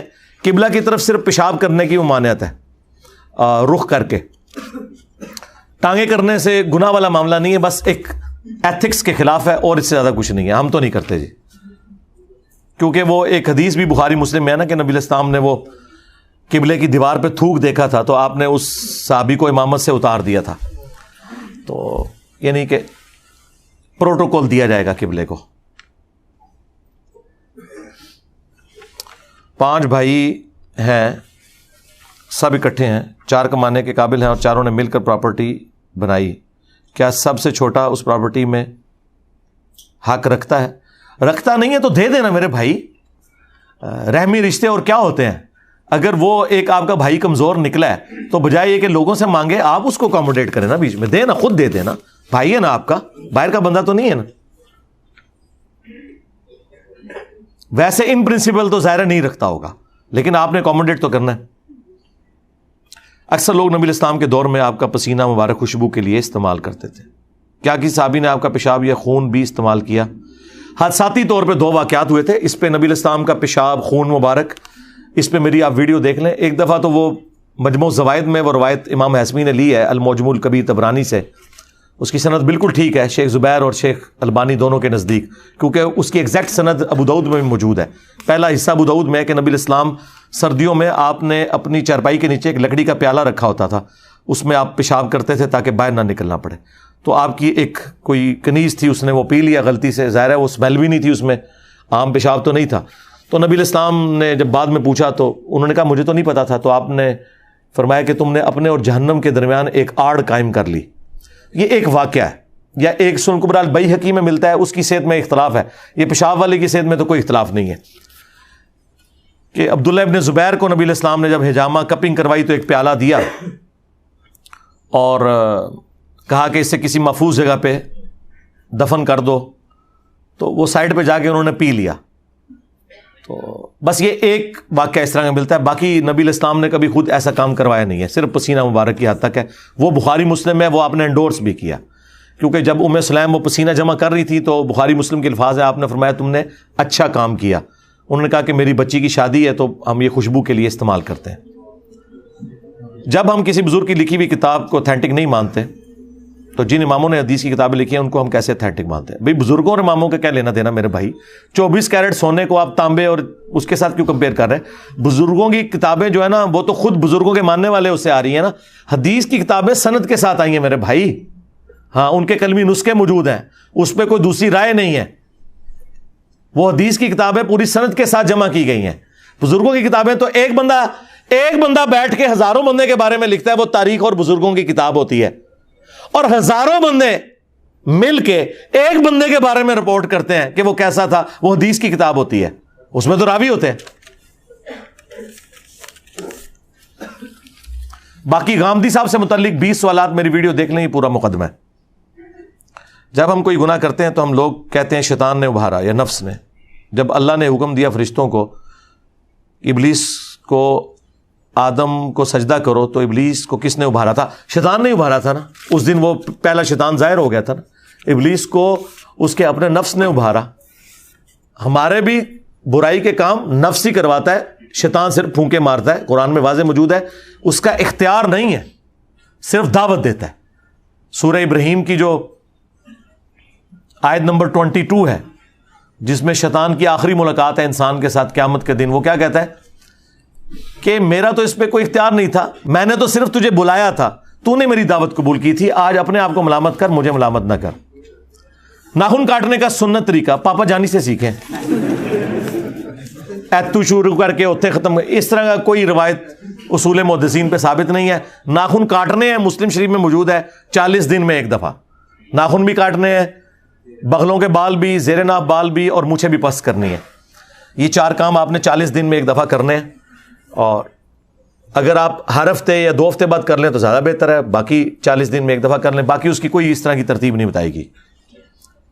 اگر دنیاوی حالات نماز میں آئے تو نماز پر کیا اثر پڑتا ہے؟ نماز تو ہو جائے گی، نماز کی روحانیت کمزور ہوگی، اسی لیے دیکھیں کسی حدیث کے اندر خشوع خضوع کو نماز کا حصہ قرار نہیں دیا گیا۔ ہمیشہ بات ہوتی ہے ظاہری اعمال کے اوپر کہ آپ نے ہر رکعت میں 1 رکوع اور 2 سجدے کرنے ہیں، ہر رکوع کے بعد قومہ کرنا ہے، 2 سجدوں کے درمیان بیٹھنا ہے، 2 رکعتوں کے بعد بیٹھنا ہے، 4 رکعتوں کے بعد بیٹھ کے پڑھ کے سلام پھیرنا ہے، سورہ فاتحہ آپ نے پڑھنی ہے۔ صرف ظواہر پہ بات ہوتی ہے، دنیاوی خیالات تو آئیں گے نا میرے بھائی، جب آپ ہر وقت دنیا میں ہی رہیں گے۔ 1:30 بجے جماعت ہے، 1:30 بجے گھر سے نکلیں گے، تیزی سے وضو کر کے آخری رکعت میں ملیں گے تو اور کیا خیال آئے گا؟ کوئی سوئچ ہے جو آن ہو جائے گا؟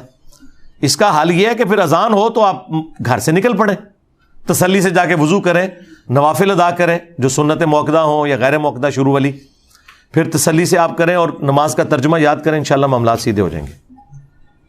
ہجرت کے سفر میں جو واقعات بیان کیے جاتے ہیں کیا کہاں تک درست ہیں؟ مثلا سانپ کا کاٹنا، یہ تو جعلی روایت ہے سانپ کے کاٹنے والی، وہ بہیقی کے اندر موجود ہے، دلائل النبوہ کے اندر بھی اور مشکات کی 30 جلد میں بھی، یہ تو روایت جعلی ہے۔ باقی غار ثور والا واقعہ تو قرآن میں آیا ہے، سورہ توبہ کے اندر، بخاری میں بھی آیا ہے، حضرت ابوبکر صدیق رضی اللہ تعالیٰ عنہ آپ کے ساتھ تھے۔ مسند احمد میں آیا کہ مولا علی کو اپنی چارپائی پہ لٹایا تھا۔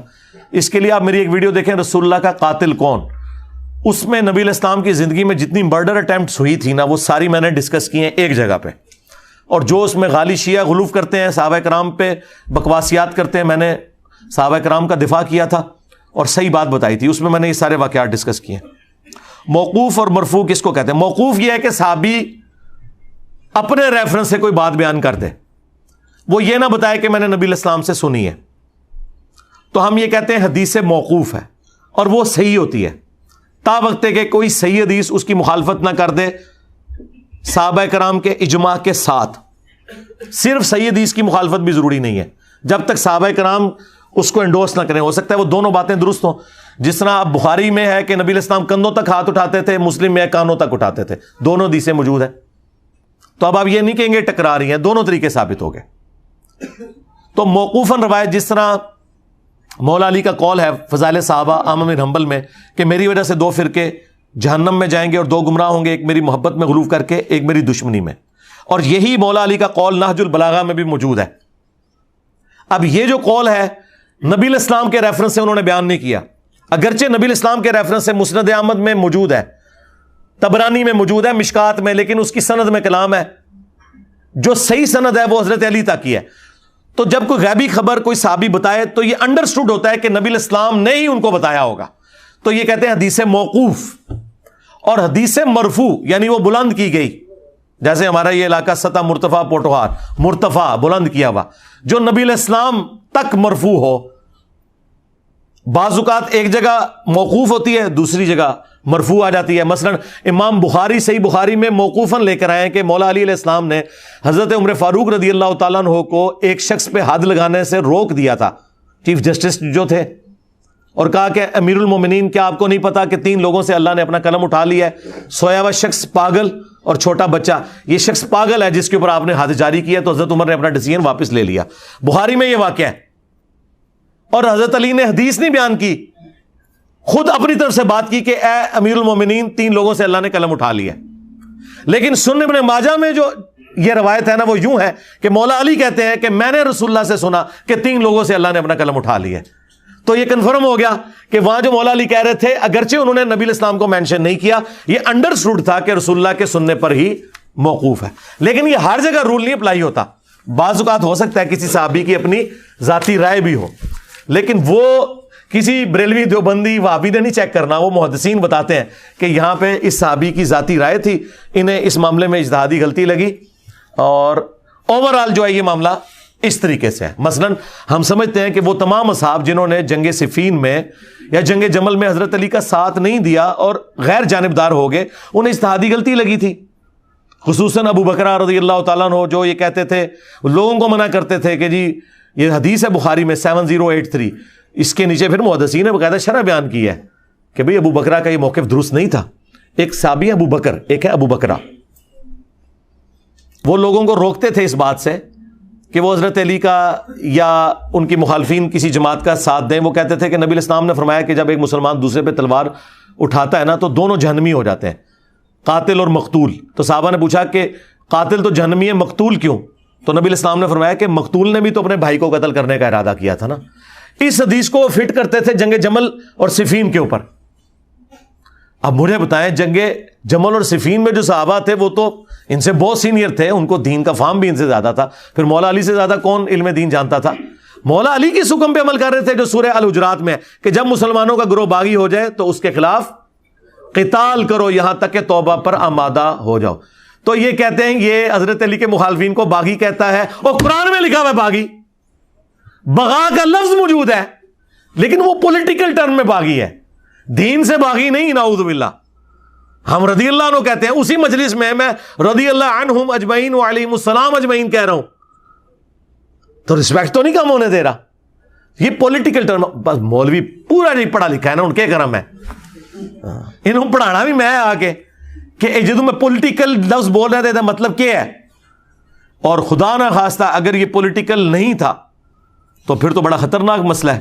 اس کا تو مطلب ہے حضرت علی کیا مخالفین کو کافر سمجھتے تھے؟ کیونکہ بخاری مسلم میں حدیث ہے کہ 3 وجہ سے ہی مسلمان کا قتل کیا جا سکتا ہے, یا وہ دین چھوڑ جائے, مرتد ہو جائے, یا وہ شادی شدہ زانی ہو تو اسے سنسار کیا جائے گا, یا قتل کے بدلے قتل کیا جائے گا.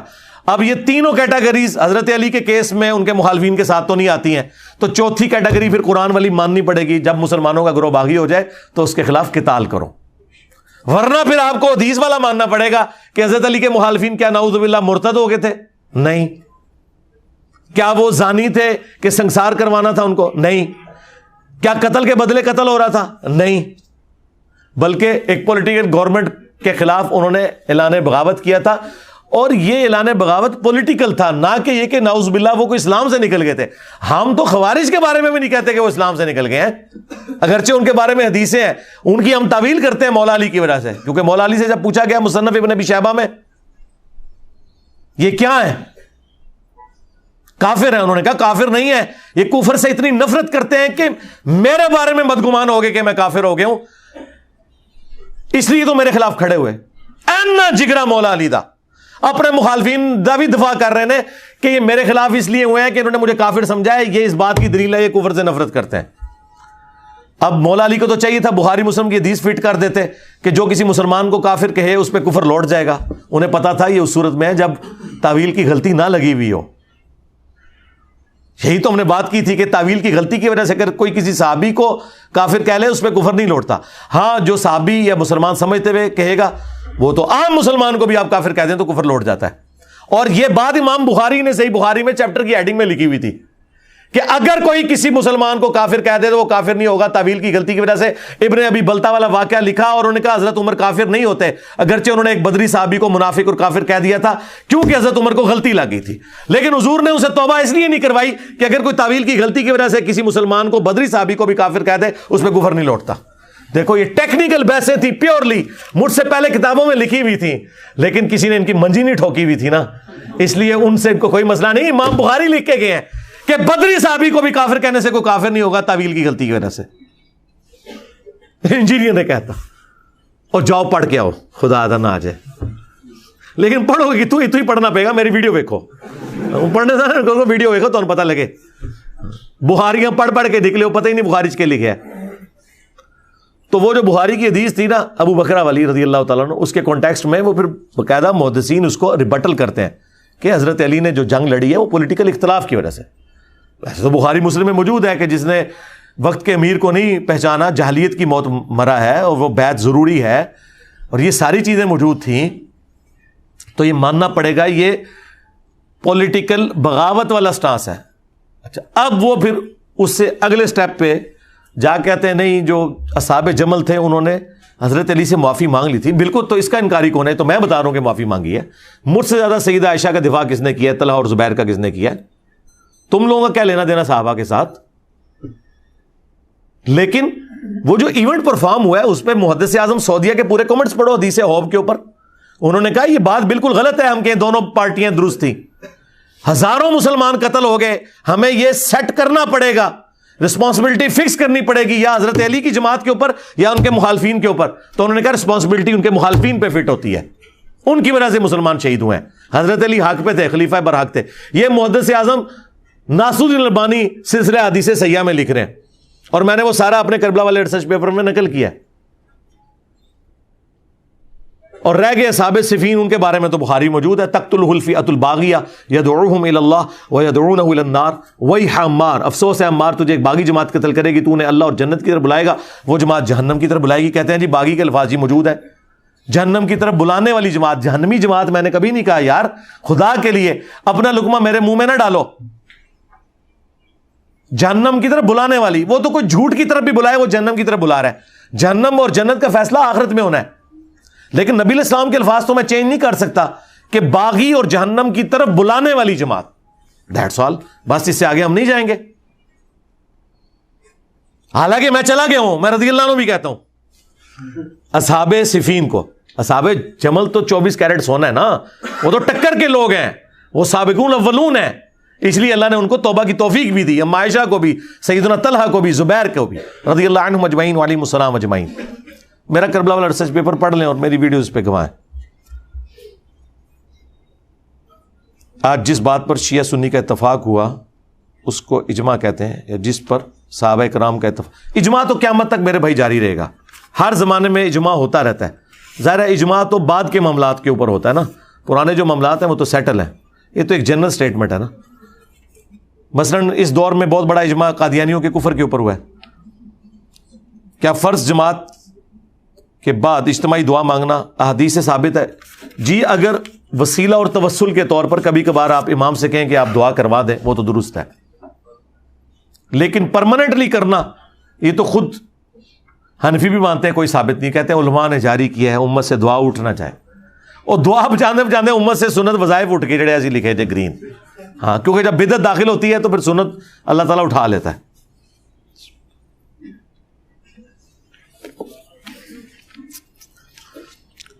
اگر ہر فرقہ کے امام کی امامت میں نماز ہو جاتی ہے تو قبر کو سجدہ کرنے اور ان سے مانگنے والے کے پیچھے کیسے نماز ہوگی جو شرک کرتا ہے؟ جی کلمہ کو مشرک اور کافر مشرک میں فرق ہے. اگر آپ سمجھتے ہیں کسی کے پیچھے نماز نہیں ہوتی تو پہلے آپ اس کو کافر ڈکلیئر کریں، جڑیں بڑھو کافر کو، پھر اگلی کریں گے. اور اگر آپ کہتے نہیں ہے مسلمان ہے تو اپنی ساری کمزوریوں کے باوجود اس کے پیچھے نماز ہوگی. ایک پوری ڈاکٹرن ہے. شرک والے امام کے پیچھے نماز پڑھنا، انگلش سب ٹائٹل کے ساتھ یہ ویڈیو اپلوڈ ہوئی ہوئی ہے، کیونکہ انگلینڈ میں بھی کافی سلفی ہیں جن کے دماغ میں یہ غبار ہے اور وہ لوگوں کو ابھارتے ہیں کہ ایک دوسرے کے پیچھے نماز نہ پڑھو.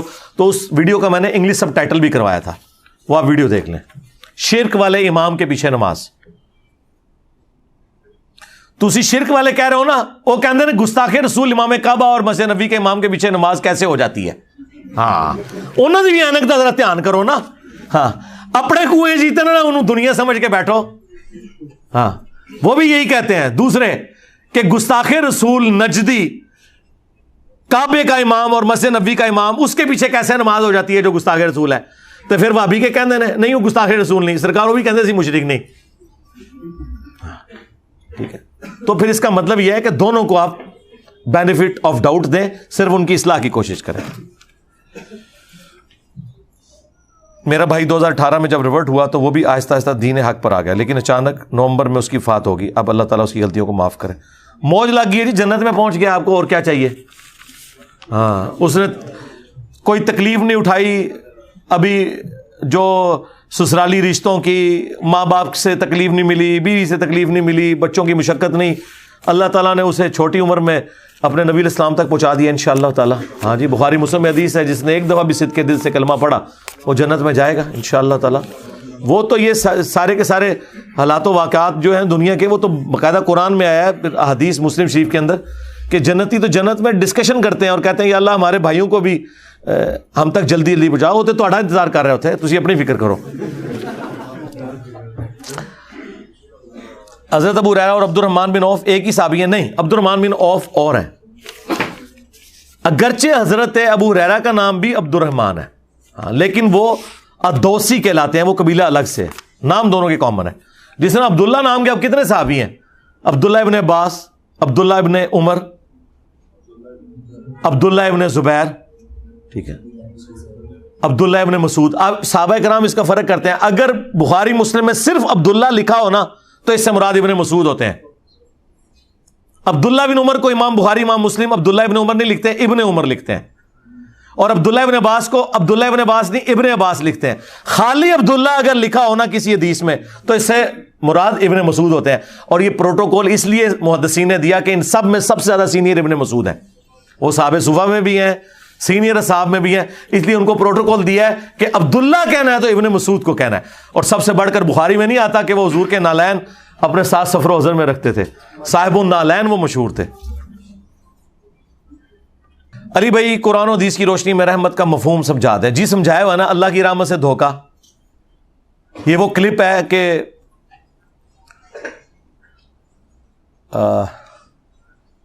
ایک پاکستان لیول کے موٹیویشنل سپیکر چھپ چھپا کے مجھے ملنے آئے تھے. اس دن نا وہ میں ان کے ساتھ مصروف رہا. بعد میں نے دیکھا کوئی 8-10 مسڈ کال آئی ہوئی طارق جمیل صاحب کی. مجھے کہتے ہیں میں نے ابھی نا موٹر وے پہ چڑھتے ہوئے تمہارا وہ کلپ دیکھا ہے، اللہ کی رحمت سے دھوکا. وہ سارا میں نے طارق جمیل صاحب کے خلاف ہی کیا ہوا تھا.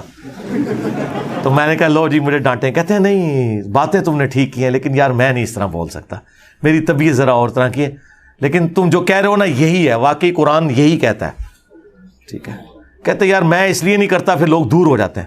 میں نے کہا جی ہمیں تو کوئی پرواہ نہیں ہے، ہم نے دیکھیں ان موضوعات پہ بات کر کے پوری امت کو ایک جگہ جمع کر دیا ہے، خواہ اپنے ساتھ کیا ہو یا اپنے مخالفین میں کیا ہو، ادھر بھی ایک جگہ جمع کر دیا ہے. جو ٹاپک لوگ کہتے تھے کہ اس سے فتنہ کھڑا ہوگا، ہم نے فتنہ ختم کر دیا اللہ کے فضل سے. یہ ہمارا صرف ایک ڈر تھا کہ سچ بولیں گے تو لوگ دور ہوں گے. دفاع ہو جائیں جی، دور ہو جائیں، ہمارا کیا لینا دینا. اگر بخاری مسلم میں آئے کہ قیامت والے دن بعض انبیاء بھی اس حال میں آئیں گے، کسی کے ساتھ 4، کسی کے ساتھ 3، کسی کے ساتھ 2، کسی کے ساتھ 1 اور کسی کے ساتھ 1 بھی نہیں ہوگا جو ان پہ ایمان لایا ہو، تو کیا وہ نبی ناکام ہو گئے؟ تو آپ کیوں اپنی مجموع کی فکر میں رہتے ہیں کہ مجمع اکٹھے کرنے ہیں؟ بھاڑ میں گئے مجمع. آپ دیکھیں جو اللہ نے آسمان سے نازل کیا ہے اپنے پیغمبروں پہ وہ آپ نے امت تک پہنچانا ہے. بس آزمائش اور مصیبت میں کیا فرق ہے؟ اس کے اوپر میری ایک تفصیلی ویڈیو آپ دیکھیں، مکافات عمل. یہ جو آپ کو کہا جاتا ہے نا کہ یہ جس تکلیف کے بعد انسان اللہ کی طرف آئے وہ آزمائش ہوتی ہے، جس سے اللہ سے دور ہو جائے وہ عذاب ہوتا ہے، اس طرح کی کوئی تفریق مولا علی کی طرف ایک منسوب قول ہے. دنیا میں کوئی پیرامیٹر نہیں جج کرنے کا. آپ کے مخالفین مرتے ہیں تو آپ کہتے ہیں عذاب آ گیا، وہی کچھ آپ کے ساتھ ہوتا ہے تو آپ کہتے ہیں اللہ کی آزمائش آ گئی. تو اس کا کوئی کرائٹیریا نہیں. مکافات عمل تفصیلی ویڈیو میری دیکھیں، یہ سارے ٹاپکس میں نے کور کیا. پیام پاکستان میں علماء نے ایک دوسرے کو مسلمان کہا اور ٹی وی چینل پہ کہتے ہیں ایک دوسرے کے پیچھے نمازیں پڑھا کرو، مگر پریکٹیکل ایسا نہیں. کہاں کہا ہے انہوں نے پڑھا کرو؟ کوئی نہیں کہا انہوں نے، ایک دفعہ بھی نہیں کہا پڑھا کرو. وہ تو کہہ رہا تھا میرے پیچھے سارے پڑھتے ہیں، میری مسجد میں سارے پڑھتے ہیں. کس نے کہا کہ پڑھا کرو؟ وہ بڑے شعار جے منو سونگ کے پتہ لگ جاتا ہے. ہاں جو اس کے سونگنے کی صلاحیت ہے نا، جس کی مثال اللہ نے علماء سو کی بیان کی ہے قرآن میں، اس سے زیادہ میری سمیل ہے مولویوں کے بارے میں. بڑے احتیاط نہ بول دے جے. ایک مس ہینڈلنگ ہوئی ہے ایک وہابی کو انہوں نے وچ کیا ہے کہ ہمارا تو علم غیب میں بریلویوں سے اختلاف ہی کوئی نہیں. تو اس کے جواب میں نے ایک جملہ بولا تھا، شاہ صاحب جدو اتوں نکلو گے نا تو انہوں اہل حدیث عوام مولوی خود ہی جواب دیں گے. تو اس پہ وہ ہنسنا شروع ہو گئے تھے. یہ شاہ صاحب کی یہ حالت ہے کہ یہ مجھے ایک جگہ ملے لاہور میں میرے دوست کے گھر، اور وہ ویڈیو چڑھ گئی. اگلے دن آ کے اپنے مولویوں کو کلیریفائی کر رہے تھے کہ وہ اگر گمراہ ہے تو کوئی مسئلہ نہیں، میں کو اس کے ساتھ تو نہیں اٹیچ ہو گیا، میں تو بس ویسے ملا تھا. اور ادھر آ کے ہمیں کہہ رہے تھے کوئی مسئلہ نہیں ہے.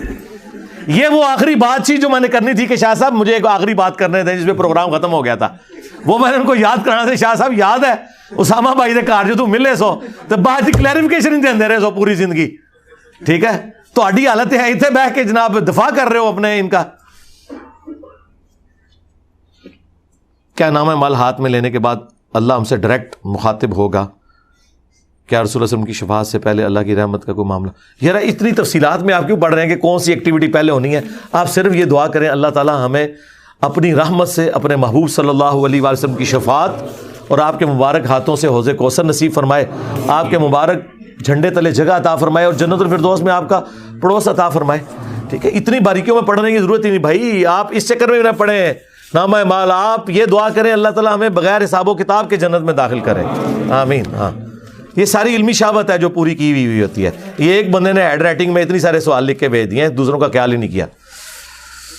جب ہم جنت میں چلے جائیں گے انشاءاللہ, کیا اس کے بعد بھی اللہ کو کوئی اور دنیا بنانی ہے؟ نہیں جی سرکار, ہم ہی ہیں اللہ کے لاڈلے, بے فکر رہیں.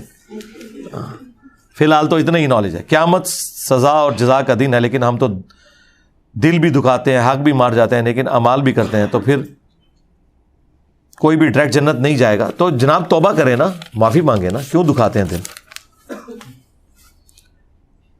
کیا جنت میں جانے کے بعد یہ علم حاصل ہوگا کہ ٹائم کب شروع ہوا؟ جی سب کچھ ہوگا, بے فکر ہیں آپ. ادھر کی ڈائنامکس یہ الگ ہے میرے بھائی. جب قرآن میں آیا جنت میں ہر وہ چیز ہے جو تم چاہو گے, اگر ٹائم نہ بھی ہوا تو تھوڑے سے ٹائم بڑھ جائے گا. ہاں, جو چاہو گے. شیطان کو جہنم کا علم ہونے کے باوجود کیوں غرور پر اڑا ہوا ہے؟ مولویوں کو بخاری مسلم کا پتہ ہونے کے باوجود غرور میں کیوں اڑے ہوئے ہیں؟ بس اس کا جواب شیطان سے اگر آپ نے لینا ہے نا, تو اس شیطان سے لیں جو ممبر پہ ہر جمعے کو چڑھ کے آپ کو خطبہ دیتا ہے, من الجنت والناس. او منو ہی دسیو پھر وہی انہاں دے بڑے استاد دا بھی جواب ہوئے گا. بغیم بینہم, اندر کی ضد. مین ورسز وائلڈ ہم سب کا پسندیدہ پروگرام ہے. اس میں خدا کی پہچان کے حوالے سے ایک دو مثالیں سے اپنا تجربہ بیان کرتے ہیں. یار پروگرام خود ہی دیکھ لیں, آپ نے خود دیکھا ہوا ہے. تو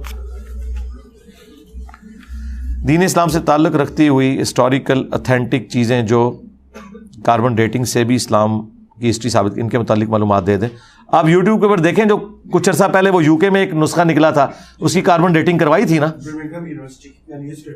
ہاں جی, تو وہ آپ ویڈیو دیکھ لیں, اس کے اوپر رکھی ہوئی ہے. وہ حضرت عثمان غنی رضی اللہ عنہ کے زمانے کا نسخہ تھا وہ. اچھا اچھا اچھا, ٹھیک ہے. رشتہ داروں میں بدعت زیادہ ہو تو رشتہ داروں کو چھوڑ سکتا ہوں؟ نہیں, رشتہ داروں کو نہیں چھوڑنا, صلہ رحمی تو رکھنی ہے, قطع رحمی نہیں کرنی. بخاری میں ہے کہ حضرت ابو بکر کی بیٹی اسماء بنت ابی بکر کی والدہ کافرہ تھیں, مشرکہ تھیں. انہوں نے کہا یا رسول اللہ میری ماں مشرکہ ہے. آپ نے فرمایا کہ دنیاوی طریقے سے جو حسن سلوک معروف بنتا ہے وہ تم نے اس سے کرنا ہے. ہاں, رشتہ داریاں نہیں چھوڑنی آپ نے, کافروں سے نہیں چھوڑنی. تو ان سے کیوں, یہ تو مسلمان ہے. کسی کو بدعا دینا شرعی حیثیت سے کیا ہے؟ جائز ہے. الٹیمیٹلی ظاہر ہے یہ آپ کا رائٹ ہے نا. مظلوم کی بدعا سے بچنے کا کیوں احادیث میں کہا گیا ہے؟ پوری احادیث موجود ہے اس حوالے سے. آپ دعا کا چیپٹر مشکات سے نکال کے دیکھیں. قرآن میں آیا ہے کہ اللہ تعالیٰ برائی کے ساتھ ذکر کسی کا پسند نہیں کرتا. ہاں, مگر جس پہ ظلم ہوا ہے وہ تو برے الفاظ میں بھی کسی کو بدعا دے تو اللہ تبارک و تعالیٰ اسے بھی ایکسیپٹ کرتا ہے. تو بدعا دینا جائز ہے, آپ مسلمان کو بھی دے سکتے ہیں, لیکن یوں دیا کریں کہ اے اللہ اسے ہدایت دے, اگر ہدایت نہیں تو اسے تباہ و برباد کر. یہ تو الٹیمیٹلی ہوتا ہے. وہ والی بدعا نہ دیں کہ انسان جو یک طرفہ بدعا ہوتی ہے, وہ نہیں. کیا ایک انسان کی بری نظر دوسرے انسان کو لگ سکتی ہے؟ جی لگ سکتی ہے.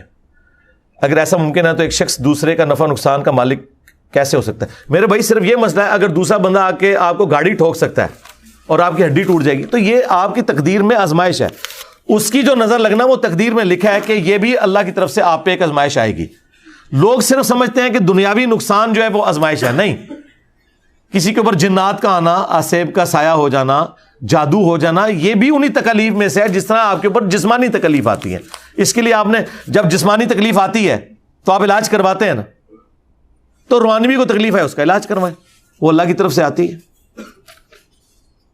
اگر بیوہ عورت کے 4 بچے ہوں, چھوٹے کمائی کا ذریعہ نہ ہو, اس کے پاس 7 تولے زیور سے زیادہ ہے, 7.5 سے زیادہ ہے, تو کیا اس کی زکوٰۃ فرض ہے؟ جی فرض ہے. کما کے تو نہیں دینی ہوتی میرے بھائی. اسلام میں 7.5 تولے سے زیادہ آپ جوڑ نہیں سکتے. اگر جوڑیں گے تو زکوٰۃ نکالیں گے, اور اس وقت تک زکوٰۃ نکالتے رہیں گے کہ کام ہوتے ہوتے 7.5 تولے سے وہ نیچے آ جائے. یہ بات ہے سر. اب تو 7.5 تولے بھی 16-17 لاکھ روپیہ جا کے بن جاتا ہے جو ریٹ چل رہا ہے. تو اگر نہیں ہے پیسے تو سونے کو توڑوا کے اس میں سے زکات دے دیں. اور اس میں یہ بھی شرط نہیں ہے, بعض اوقات لوگ کہتے ہیں اس کے پاس موٹر سائیکل ہے, اس کو زکات کیسے لگے گی؟ بھائی موٹر سائیکل تو ضروریات اصلی ہے, وہ موٹر سائیکل کیوں بیچے؟ ضروریات اصلیت سے ہٹ کے جو جمع پونجی ہے نا, وہ اگر 7.5 تولے سے زیادہ ہے پھر وہ معاملہ ہوگا. عالم دین بننے کے لیے کن چیزوں کا حاصل کرنا ضروری ہے؟ مت مارا جانا آپ کا ضروری ہے, اور تو کوئی حل نہیں اس کا. اگر آپ عالم دین کہہ رہے ہیں, یہ والا جو ہے کنوینشنل, اور اگر آپ یہ کہہ رہے ہیں کہ علم دین حاصل ہونے کے لیے, اس کے لیے آپ ہماری ویڈیوز دیکھیں اور کتابیں خود پڑھیں. اس کے لیے میں نے ایک ویڈیو بھی ریکارڈ کروا دی ہے کہ علم دین کیسے سیکھیں, کون سی کتابیں پڑھیں. آپ یوٹیوب پہ لکھیں, ریکارڈ ہے. مجلس جو آخری ہوئی تھی نا 144 ریکارڈ جون 2021 کے اندر, اس میں یہ سوال تھا, اللہ سے کلپ بھی اپلوڈ ہوا ہے. اولاد حاصل کرنے کے لیے تعویذ لٹکانا یا گھول کر پینا نہیں, اس کے لیے آپ دعا کریں جو حضرت زکریا علیہ السلام نے دعا کی تھی. سورہ آل عمران میں, سورہ مریم میں پورا واقعہ موجود ہے, دعا بھی ساتھ آئی ہے. اللہ سے انہوں نے نیک اولاد مانگی تھی, حضرت یحییٰ علیہ السلام انہیں بڑھاپے میں ملے تھے. باقی تعویذ آگے کوئی نہیں اس طرح کے کرنا ہے. فرض نماز میں دوسری رکعت میں رکوع کے بعد دعا مانگنا نہیں, ثابت نہیں ہے. البتہ قنوت نازلہ اگر آپ نے پڑھنی ہو تو آپ فرض نماز کی آخری رکعت میں رکوع کے بعد پڑھیں گے. اس میں اگر فجر کی ہے تو یہ والی بات آپ کی درست ہوگی. مغرب میں ہوگی تو تیسری رکعت کے بعد دعائے قنوت اور قنوت نازلہ ہوتی ہے. وہ جو لوگ ذکر بالجہر کرتے ہیں اور حدیث کا حوالہ دیتے ہیں اس کے بارے میں رہنمائی. تو ہم ذکر بالجہر کے قائل ہیں نا. سلام پھیرتے ہی بخاری مسلم میں ہے اللہ اکبر بلند آواز سے کہنا, یہ ثابت ہے. اس کے علاوہ بھی زیادہ گلا نہ پھاڑا جائے, ذکر بالجہر کرنا بھی ثابت ہے, دل میں بھی ثابت ہے, زبان سے بھی ثابت ہے. کرنٹ شاہ میری ایک ویڈیو ہے تفصیلی اسی ٹاپک کے اوپر, ایک ایک چیز میں نے کلیئر کی ہے, وہ آپ دیکھ لیں. باقی جو فرض نماز کے بعد لا الہ الا اللہ پڑھتے ہیں یہ کوئی ثابت نہیں. میری عمر صرف 11 سال ہے لیکن مجھے غصہ بہت آتا ہے. مجھے قرآن و حدیث کی روشنی میں تجویز کریں. غصہ تو آتا ہے جی, سیدھی سی بات ہے, یہ ایک نیچر میں اللہ تعالیٰ نے بعض لوگوں کی رکھ دیا ہوا ہے. غصہ آنا کوئی بری چیز نہیں ہے, اس کا اظہار برا ہے. جب غصہ آئے تو تجویز یہی ہے آپ کے لیے کہ آپ کھڑے ہیں تو بیٹھ جائیں, بیٹھے ہیں تو لیٹ جائیں. سب سے پہلے وہ جگہ چھوڑ دیں. اور بخاری مسلم میں آیا اعوذ باللہ من الشیطان الرجیم پڑھیں, یہ ذہن میں رکھتے ہوئے کہ شیطان مجھ پہ حاوی نہ ہو. اور جا کے وضو کر لیں. سردیاں ہیں تو ٹھنڈے پانی سے جا کے وضو کریں. اگر کوئی شخص ظہر اور عصر نماز رہ گئی اور وقت بھی ختم ہو گیا اور دوسرے شہر چلا گیا, مغرب عشاء جمع کر کے پڑھ سکتا ہے. رہ جانے والی ظہر عصر کا کیا کرے؟ ظہر عصر بھی پڑھے. جہاں پہ پہنچا ہے نا پہلے ظہر عصر جمع کرے, اس کے بعد مغرب عشاء جمع کرے. اب آپ پوچھیں گے وہ 2 کرے یا 4 کرے, 4 ہی کر لیں آپ, تاکہ اگر آپ کو اندازہ نہیں ہو رہا کہ یہ سفر اتنا ہے یا نہیں ہے, یا میری زور وہاں رہی تھی, ان چکروں سے نکلنے کے لیے نبی علیہ السلام نے سفر میں 2 فرض بھی پڑھے ہیں, 4 بھی پڑھے ہیں. عمومی سنت 2 ہے, 4 بھی پڑھ سکتے ہیں. تو پہلے زور پڑھیں, عصر پڑھیں, پھر مغرب اور عشاء. اور اگر واقعی آپ مسافر ہیں تو آپ جس جگہ پہ 19 دن سے کم کے لیے رکے ہوئے وہاں پہنچ کے پہلے 2 فرض زور کے پڑھیں, 2 عصر کے پڑھیں, پھر 3 مغرب کے, پھر 2 عشاء کے. آپ کہتے ہیں ولی کے بغیر نکاح نہیں ہوتا, آپ یہ بھی کہتے ہیں کہ 3 چیزیں مذاق میں بھی ہو جاتی ہیں, طلاق. تو اس سے یہ کیا ثابت ہو گیا؟ اس میں تو آپ یہ بھی لکھیں کہ آپ کہتے ہیں ولی کے بغیر نکاح نہیں ہوتا اور آپ کہتے ہیں مذاق میں ہی ہو جاتے ہیں, تو اس میں تو حق مہر کا بھی ذکر کوئی نہیں ہے. تو حق مہر آپ یہ کہیں گے علی بھائی کہتے ہیں حق مہر کے بغیر ہو جاتا ہے. علی بھائی کہتے ہیں کہ بینک میں 9 سے شام 5 بجے تک بل جمع ہوتے ہیں, لیکن علی بھائی اتوار والے دن بل نہیں جمع ہوتے ہیں. میں کہوں گا اپنا دوبارہ علاج کرا, اتوار نہ میں ذکر کیتا ہے. نکاح ہونے میں وہ ساری شرائط شامل ہیں. مذاق میں ہو جاتا ہے, مذاق میں بھی وہ پوری کی پوری کیٹیگری, وہ سارے معاملات ہوں, حق مہر بھی, ایجاب و قبول بھی, گواہ بھی. ٹھیک ہے. میرے والدین بوڑھے ہو چکے ہیں, والدہ صاحب اکثر بیمار رہتی ہیں, میری بھی بولتی ہے کہ آپ کے والدین خدمت یعنی 2 وقت کا کھانا پینا دینا مجھ پہ فرض نہیں, جبکہ میں دن بھر مزدوری کرتا ہوں. پاؤں پڑ جائیں جی اپنی بیوی کے, اسے کہیں کہ مہربانی کر میرے اوپر, اور تو میرے پاس کوئی علاج نہیں اس کا. علی بھائی اگر عورت مسجد میں نکاح کے لیے آنے کو آئے, یہ پتہ نہیں آنے کو رخصتی لازم ہے یا لڑکی نہیں, لڑکی کو مسجد میں لانے کی کوئی ضرورت نہیں ہے. اس کا ولی آئے گا، باپ یا بڑا بھائی، اگر باپ نہیں ہے وہ وکیل بن کے آئے گا، اس کے آنے کی کوئی ضرورت نہیں ہے. ہاں اسے بس ڈاکومنٹ میں جا کے سائن کروا لیں. جو شخص حضرت سلمان کا تخت لایا تھا وہ انسان تھا یا کہ جن؟ جو یہ میرا تخت لے کے آیا تھا وہ کیا تھا؟ انسان تھا. اچھا اب وہ جو لے کے آیا تھا بھائی یہ کوئی نہیں بتایا. اللہ نے فرمایا کہ ایک شخص تھا، وہ پیغمبر تھا، فرشتہ تھا، جن تھا، کوئی تفصیل نہیں آئی ہے. ٹھیک ہے، اس کے لیے آپ میری ایک ویڈیو دیکھیں، تخت بلقیس والا واقعہ. اس سے جو گدڑ سنگیاں انہوں نے نکالنے کی کوشش کی ہے نا، ایک ایک میں نے چن چن کے روحانی موت بلکہ شیطانی موت وہ ساری گدڑ سنگیاں ماری ہیں. پوری تفصیلی ویڈیو ریکارڈ ہے. نبی الاسلام کی ازدواجی زندگی کے بارے میں زیادہ شادیاں کیوں ہوئیں، اس کی کیا وجہ تھی؟ اس طرح کے جتنے سوالات ہیں نا میرے بھائی، جو عموماً نان مسلم کی طرف سے کیے جاتے ہیں، ان کے لیے عرض یہ ہے کہ آپ سے ہمارا اختلاف ہے ایگزسٹنس آف گاڈ پہ، یہ چیزیں بعد میں. باقی نبی الاسلام مسلمان اگر یہ سوال کر رہا ہے تو قرآن میں اللہ نے اجازت دی ہے نبی الاسلام کو سورہ احزاب میں کہ خاص آپ کے لیے. ہاں حکمت کیا تھی، اللہ نے اس کے ذریعے دین سکھایا ہے، وہ نظر آ رہا ہے. اور یہ نبی الاسلام کا گولڈن پیریڈ جو ہے نا اپنی زندگی کا، وہ ایک ہی بیوی کے ساتھ ہے. یہ ساری آپ کی آخری 10 سال کی بیوی ہیں. 24 سال تک حضرت ختیجہ جب تک زندہ رہی ہیں تو نبی الاسلام نے دوسری شادی نہیں کی. 24 سال بعد پوچھنا.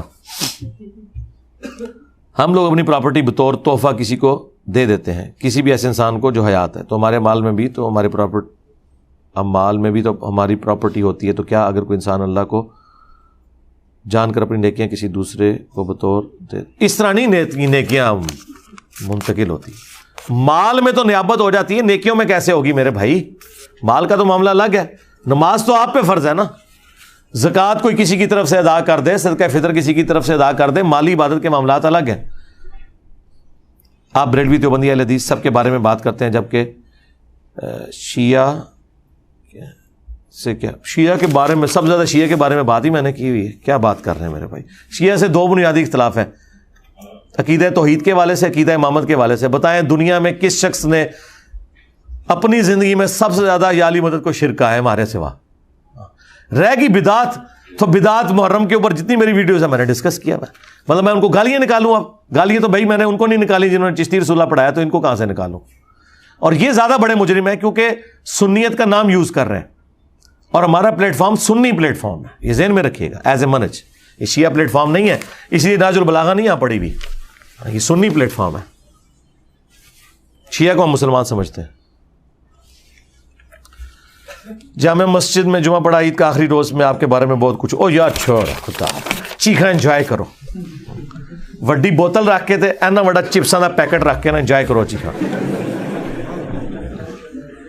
ہمارے علاقے کا امام مسجد فرقہ واریت کے بیان دے اور ہمارا ذہن اس پر مطمئن نہ ہو تو کیا ہماری نماز ہو جائے گی اس کے پیچھے؟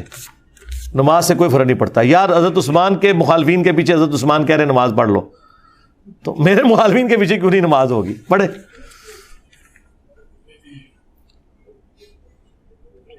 میزان بینک کے پروفٹ سے آدمی، جی پروفٹ ہے ہی لال ہے، سب کچھ کرے. میزان بینک یا جو بھی اسلامک بینک ہے پیور. حضرت خالد بن ولید کی معزولی کی وجہ بیجا قتل عام تھا؟ نہیں، اصل وجہ یہ تھی کہ اس میں ظاہر ہے یہ بھی مس ہینڈلنگ ان سے ہوئی ہے، لیکن اصل وجہ یہ تھی کہ وہ خلیفہ وقت کو انوالو کیے بغیر خود بھی کچھ ڈیسیژن لے لیتے تھے، اور اس میں ان کی بدنیتی نہیں تھی. وہ کہتے تھے بھائی 2 مہینے بعد انہیں جواب آئے گا، 1 مہینہ گھوڑا جانے میں لگائے گا اور آنے میں، اس وقت تک مجھ سے موقع ہی نکل جائے. ظاہر صحابہ کرام تو ایسے نگاہ مار کے ایک دوسرے کو نہیں دیکھتے تھے نا جس طرح بعد کے بابے دیکھ لیتے ہیں. آئے تھوڑے بابے میری داڑ تھلے. ہاں صحابہ کرام تے خط لکھ کے ایک دوسرے کو پوچھن کے ہوں کہ کرنا ہے. تھوڑے بابے کہتے ہیں جی ایتھے بیٹھے مدینہ شریف ویکھ رہے ہیں جی. وہ کہتے ہیں جی وہ جناب وہ اتنے کتا ویکھیا سی ٹاؤں ٹاؤں کردا میں ہی سا. وہ پیر کہندا ہے.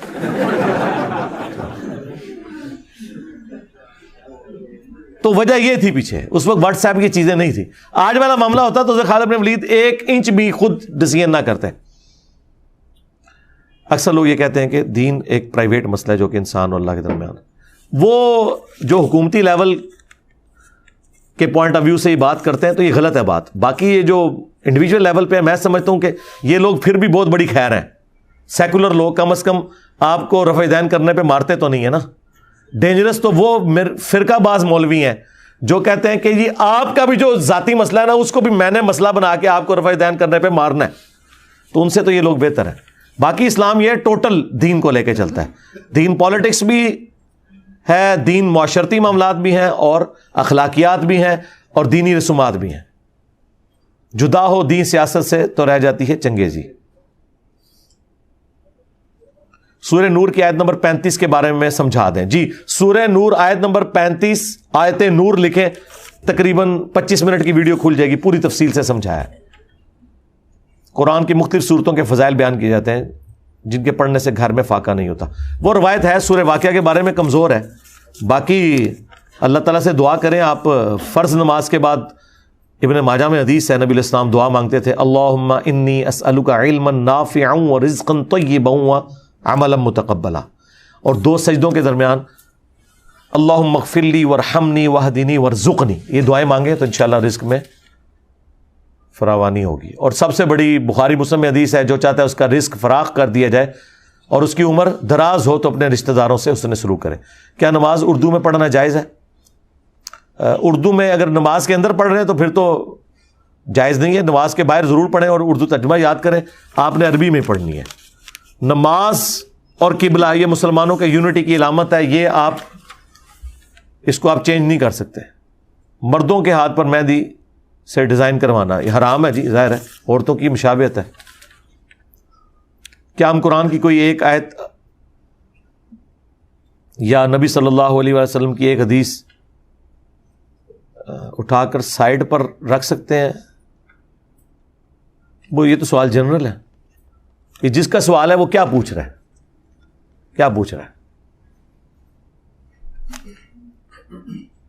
کیا کوئی آیت یا محمد صلی اللہ علیہ وسلم کی حدیث اٹھا کر سائڈ پر رکھ سکتے ہیں؟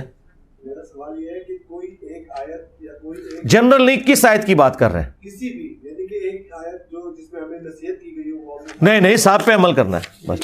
ٹھیک. حضرت خضر علیہ السلام اللہ تعالیٰ کے نبی تھے یا ولی تھے؟ واللہ عالم جی کہ وہ کیا تھے. ہمارا تو خیال یہ ہے کہ وہ نبی تھے اور عین ممکن ہے فرشتے تھے. اس پہ میں نے تفصیلی ویڈیو, تمام چیزیں اس پہ میں نے دلائل سے ثابت کی ہیں کہ وہ حضرت موسیٰ کے چونکہ استاد تھے تو ظاہر ہے کہ پھر نبی سے کم درجہ نہیں ہوگا. اب نبی میں وہ انسان تھے یا فرشتے تھے یہ اللہ کو بہتر پتا ہے, کیونکہ فرشتوں میں پیغمبر ہوتے ہیں. تو قصہ موسیٰ اور خضر لکھیں, تفصیلی ویڈیو میری ریکارڈ ہے. ہم ملتے وقت السلام علیکم کہتے ہیں.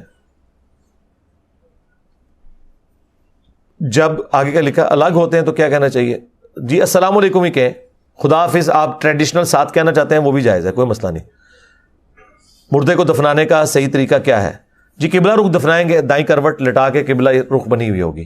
جس طرح مسلمان دفنا رہے ہیں وہ بالکل ٹھیک ہے.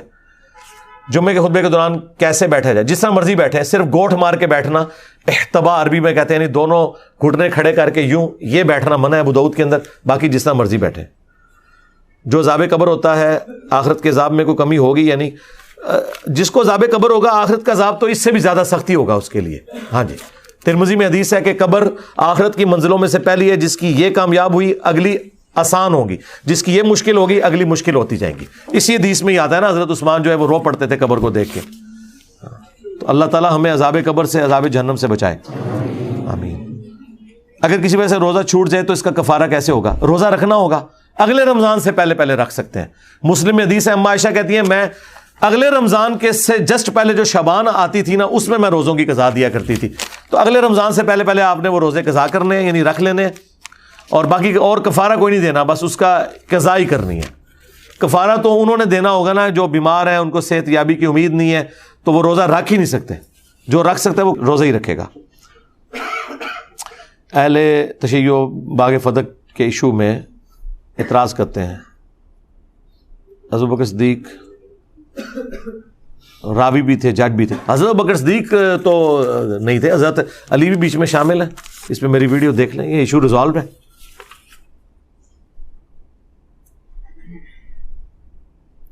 والد کا عقیقہ اس کا بیٹا یا بیٹی, جی کریں, یہ مالی عبادت ہے, کریں. حج بدل بھی کریں, عمرہ بدل بھی کریں. آپ نوجوان نسل کو نکاح سے دور کر رہے ہیں. آپ کہتے ہیں شادی کے بعد لگ پتہ جائے گا. بھائی اس کا پھکی والا جواب دیتا ہوں. اللہ تعالیٰ قرآن میں کہتا ہے تمہاری بیویوں میں، مال میں، اولاد میں تمہارے لیے فتنہ ہے. تو اللہ تعالیٰ آپ کو یہ کہہ رہا ہے کہ اپنی بیویاں، مال اور اولاد چھوڑ دے. لب گیا پھکا. فتنہ ہے، آزمائش ہے. وہی بات میں کہہ رہا ہوں کہ لگ پتہ جائے گا، اس کے ذریعے ٹیسٹ کیا جائے گا. تو دور نہیں کر رہے.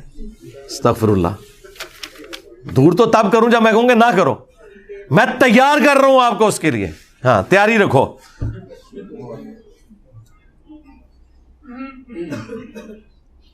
اگر کوئی شراب کی کمپنی کا لوگو بنانا پڑ جائے، نہیں بنانا جی، لعنت بھیجیں. شراب کے بارے میں تو ترمذی میں حدیث ہے کہ لوڈ کرنے والا، نکالنے والا، ان لوڈ کرنے والا، لے جانے والا، پینے والا، پلانے والا 10 لوگوں کے اوپر لعنت فرمائی گئی ہے. اس میں لوگو بنانے والا بھی شامل ہے. ہاں اب آپ کہیں گے کہاں لکھا ہوا ہے؟ جی قرآن میں لکھا ہے وَتَعَاوَنُوا عَلَى الْبِرِّ وَالتَّقْوَى وَلَا تَعَاوَنُوا عَلَى الْإِثْمِ وَالْعُدْوَانِ. نیکی پرہیزگاری کے کاموں میں ایک دوسرے کی مدد کرو، برائی میں الگ رہو. ہاں پتہ نہیں چلا وہ الگ بات ہے، جب پتہ چل گیا پھر نہیں کریں گے. کیا پلاسٹک کی بالٹی سے غسل کیا جا سکتا ہے؟ ہاں جی کریں. پلاسٹک کی بالٹی تو صاف کرنا بھی زیادہ آسان ہے، اس میں پاکیزگی بھی زیادہ ہے بنسبت میٹل کی اور مٹی کی بالٹی کے. وہی کریں، لیکن اچھے والا پلاسٹک گریڈ 1 والا لیا کریں. یہ بھی تو مشورہ میں دیا گا، کیونکہ دوسرے والی پلاسٹک کی بالٹی کچھ عرصے بعد ٹوٹ جاتی ہے. وہ مہنگی آتی ہے، وہ جو تھوڑا چمکیلا سا پلاسٹک ہوتا ہے اور لچکدار ہوتا ہے، وہ زیادہ عرصہ نکالتی ہے. رفع دین سب سے مضبوط دلیل کیا ہے؟ سب سے مضبوط دلیل یہ ہے کہ حدیث کی تمام کتابوں میں نماز کے طریقے پہ پہلی حدیث رفع الیدین کی ہوتی ہے. بخاری سے لے کے ابن ماجہ تک یا الموطا امام مالک، باقی ساری کتابیں کھولیں، یہ سب سے مضبوط دلیل ہے. کیا شطرنج کھیلنا جائز ہے؟ اگر آپ اس کے اندر کوئی وہ جوا وغیرہ نہ لگایا ہو، ٹائم پاس کرنے کے لیے، آپ کی نماز بھی نہ ضائع ہو رہی ہو، تو آپ یہ جس طرح ویڈیو گیمز ہیں یا لوڈو ہے، اس کے اوپر آپ لوڈو اور انجینئر محمد علی مرزا لکھیں، میری ویڈیو کھل جائے گی. وہ جو مسلم شریف میں حدیث آئی ہے نا، وہ ڈائس پھینکنے والی، وہ جوئے کے ڈائس پھینکے جاتے تھے. یہ لوڈو کے جو آپ دانا پھینکتے ہیں یہ اس میں نہیں آتا. ہاں لوڈو پہ اگر آپ نے جوا لگایا ہوا ہے، جس طرح ہمارے یہ بوڑھے بوڑھے لوگ ہوٹلوں پہ بیٹھ کے لوڈو کھیل رہے ہوتے ہیں، اس زمانے میں بھی توفیق نہیں ان کو مل رہی اب آخری وقت میں بھی کہ نماز پڑھیں، تو وہ تو حرام ہے. باقی سوال آپ کے کاٹ دیے کیونکہ وہ پہلے کور ہو گئے. میں جن لوگوں نے عبد القادر جیلانی کی تصویر گھر میں لگا رکھی ہے، اس کے سامنے جھکتے ہیں، توبہ توبہ توبہ. اسی وجہ سے تو تصویر منع تھی. تو شرکی ایکٹیویٹی ہے یہ. تو اس کو تو بریلوی بھی خود مانیں گے، اس کو کون جائز سمجھتا ہے؟ اگر انسان کو آسانی تکوین میں پیدا کیا گیا تو جعفر بن ابی طالب کو جنت میں پرندوں کے پر کیوں عطا کیے گئے؟ کیا جعفر منی گاڈ ہونے کے ناطے اللہ سے ہاتھ نہیں مانگیں گے؟ وہ تو اللہ تعالیٰ نے ان کو پروٹوکول دیا نا. انسان کو تو اڑنے کی خواہش ہے نا. وہ اللہ جب انسان کو بھی جب پر لگ جائیں گے تو پرندے ہی نظر آئے گا نا دیکھنے میں. مجھے تو نہیں اس اعتراض کی سمجھ آئی. آپ یہ چاہ رہے ہیں کہ انہی ہاتھوں سے آپ اڑنا شروع کر دیں تو آپ اس سے بھی اڑیں گے تو آپ کہ یہ پر ہی نظر آ رہے ہوں گے. انشاءاللہ آپ اس سے اڑ لیجئے گا، جو آپ خواہش کریں گے وہ ملیں گے. جاوید احمد غامدی صاحب کہتے ہیں کہ وراثت والے مسئلے میں ساری امت غلطی پر ہے. دین واٹ؟ مثلا کہتے ہیں کہ پہلے اولاد کو حصہ ملے گا پھر ماں باپ کو. نہیں، ساری امت غلطی پہ ہے تو میرا خیال جواب ادھر خود ہی ختم ہو گیا. وراثت کے مسائل خود لکھے ہوئے ہیں قرآن میں ترتیب کے ساتھ. سورہ نساء آیت نمبر 11 سے آنورڈ میری ویڈیو بھی دیکھ لیں. ایک ایک حدیث میں نے ڈسپلے کروائی ہے. اپنے رہائشی مکان کے علاوہ اگر کوئی اور پلاٹ ہے، دکان، کمرشل، اس کی بیچنے کی نیت نہ ہو تو پھر کیا نیت ہے میرے بھائی؟ بیچنے کی نیت نہیں ہے تو اور کیا ہے؟ نیت یہ ہے کہ آپ کی جمع پونجی ہے، یہی ہو سکتی ہے نا، اور تو کوئی نہیں ہے. تو بھائی جمع پونجی کے اوپر ہی تو زکوٰۃ ہے. ایک بندے کے پاس 50 تولے سونا ہے، وہ کہ جی میں اس کا پلاٹ لے لوں اور میری اس پہ کوئی نیت نہیں ہے تو میں زکوٰۃ نہیں دوں گا. نہیں، کنز کے اوپر ہے. کنز جو جوڑ کے رکھتے ہو، جو سورہ توبہ میں ہے کہ تمہاری پیٹھوں پہ اور پہلوؤں پہ اور ماتھوں پہ داغا جائے گا جو تم نے کنز جوڑا ہوتا ہے. کنز کرنسی کی شکل میں ہوتا ہے، سونے کی شکل میں، چاندی کی شکل میں، ایسٹس کی شکل میں، جو ضروریات اصلیہ سے ہٹ کے ہیں. مکان ہیں، پلاٹس ہیں، مال تجارت ہے جو بیچنے کی غرض سے آپ نے اپنی دکان میں لگایا ہوا ہے. ہمارا جانوروں کا کاروبار ہے. ہم چھوٹے بڑے جانور گاؤں میں پالنے کے لیے دیتے ہیں. جب جانور تیار ہوتے ہیں تو بیچ دیتے ہیں اور نفع شیئر کر لیتے ہیں. ٹھیک ہے، زکوٰۃ اس میں کوئی نہیں ہوگی میرے بھائی. وہ تو جا کے 40 کے اوپر جا کے سٹارٹ ہوتی ہے. وہ میرا زکوٰۃ والا آپ چیپٹر دیکھ لیں. تھوڑے بہت جانوروں کے اوپر تو کوئی زکوٰۃ نہیں ہے. 5 سے کم اونٹوں پہ بھی زکوٰۃ نہیں ہے. نصاب میں آپ داخل ہی نہیں ہوئے. میں اپنی زکوٰۃ محرم میں ادا کرتا ہوں، تاہم والد کی وراثت رمضان میں منتقل ہوئی، اب میں ساری زکوٰۃ رمضان میں نکال سکتا ہوں؟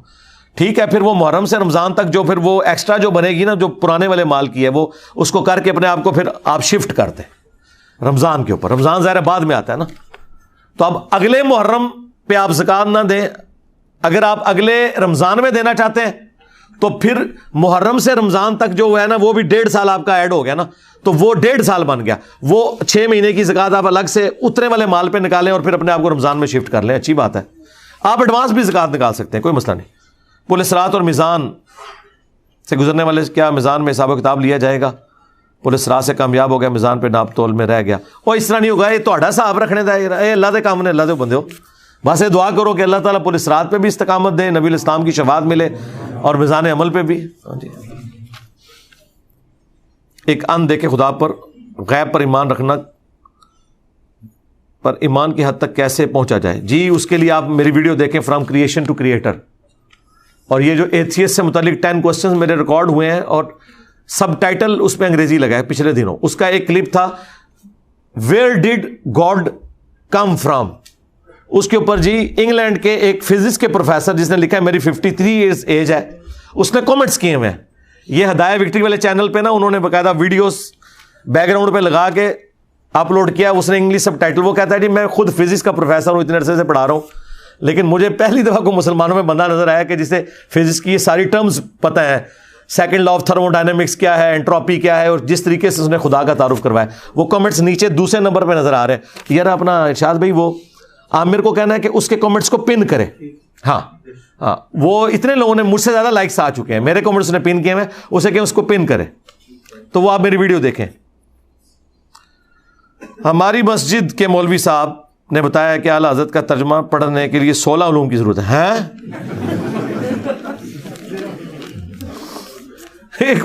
مولوی اتنا بڑا گمراہ ہے کہ جنہوں بریلوی خود بھی گمراہ منن گے. اعلیٰ حضرت کا ترجمہ پڑھنے کے لیے 16 علوم کے نہیں، اعلیٰ حضرت کو 16 علوم کی ضرورت پڑی ہوگی، انہوں نے اردو میں ترجمہ کر دیا. جھوٹ بول رہا ہے جی، ہو ایمی خام خواہ آپ کو اس نے گولی کروائی ہے، تو اس بھی گولی لے کے ٹور پہن دو. باپا جانی جو ہے نا، انہوں نے اپنے ہر مرید کو وصیت کی ہوئی ہے کہ آپ نے اعلیٰ حضرت کا ترجمہ ڈائریکٹ پڑھنا ہے جی ویڈیو میں. تو باپا جانی تو نہیں کہا 16 علوم چاہیے. ابھی تو میری ایک ویڈیو ریکارڈ ہوئی ہے، ٹائم نہیں مل رہا میں ریفرنس لگانے کا. اعلیٰ حضرت کے ترجمے کا بھی میں نے پوسٹ مارٹم کیا ہے. ان کو جو زوم تھا نا، تو میں نے اس کے پلس پوائنٹ بھی بتائے ہیں، نیگیٹو بھی بتائے ہیں، لیکن اس کے باوجود ہم کہتے ہیں ساروں کے ترجمے پڑھیں، کوئی مسئلہ نہیں. ایک بھائی ایک بہن کا انڈیا سے سوال ہے. 5 بھائیوں کی ایک بہن ہے، اس کے سارے بھائیوں انڈین آرمی میں ہیں. ماں بھی تو کیا وہ ریپ سے بچنے کے لیے خودکشی کر سکتی ہے؟ جی خودکشی تو نہیں کر سکتی، کسی مسلمان تنظیم سے رابطہ کرے. خودکشی نہیں آپ کر سکتے. یہ جو آپ کو فخریہ بتائے جاتے ہیں نا، پارٹیشن کے وقت عورتوں نے خودکشیاں کر لیں، یہ کوئی نیکی کا کام نہیں کیا ہوا. اسلام میں کوئی شخص ایک گناہ سے بچنے کے لیے اس سے بڑے والا گناہ نہیں کر سکتا، یہ بالکل حرام ہے. جان سے بڑی کوئی چیز نہیں ہے. یہ جذبات میں کہا جاتا ہے عزت بڑی چیز ہے، سب سے قیمتی چیز جان ہے. ہاں، اس کے بعد باقی چیزیں آتی ہیں. سورہ قلم آیت نمبر 10 سے 15 میں اللہ تعالیٰ نے جو لوگوں کی بات نہ سننے کا کہتا ہے، ان میں سے ایک تانا دیا ہے. نبی الاسلام نے بھی تانا دینے سے منع کیا. دیکھیں اللہ تبارک و تعالیٰ نے یہ ایک اسپیسیفکلی ایک بہت بڑے لیول کا، یعنی یہ جو بڑے لیول کے جو خبیث تھے نا رسول اللہ کے مخالفین، ابو جہل، عبداللہ ابن ابی، ان میں سے ایک ولید ابن مغیرہ بھی تھا. اس پہ اللہ کو غصہ ہی بہت ہے قرآن میں، سورہ قلم میں بھی ہے، آگے چل کے بھی، کیونکہ اس کو بات سمجھ آ گئی تھی. یہ مولوی تھا آج کی ڈیٹ میں، اسے سمجھ آئی تھی، اس کے باوجود اس نے نبی الاسلام کے ساتھ غداری کی. اس وجہ سے اللہ تبارک و تعالیٰ نے، یہ اسپیسیفکلی ایک ہی کیس ہے، کوئی جنرل نہیں ہے.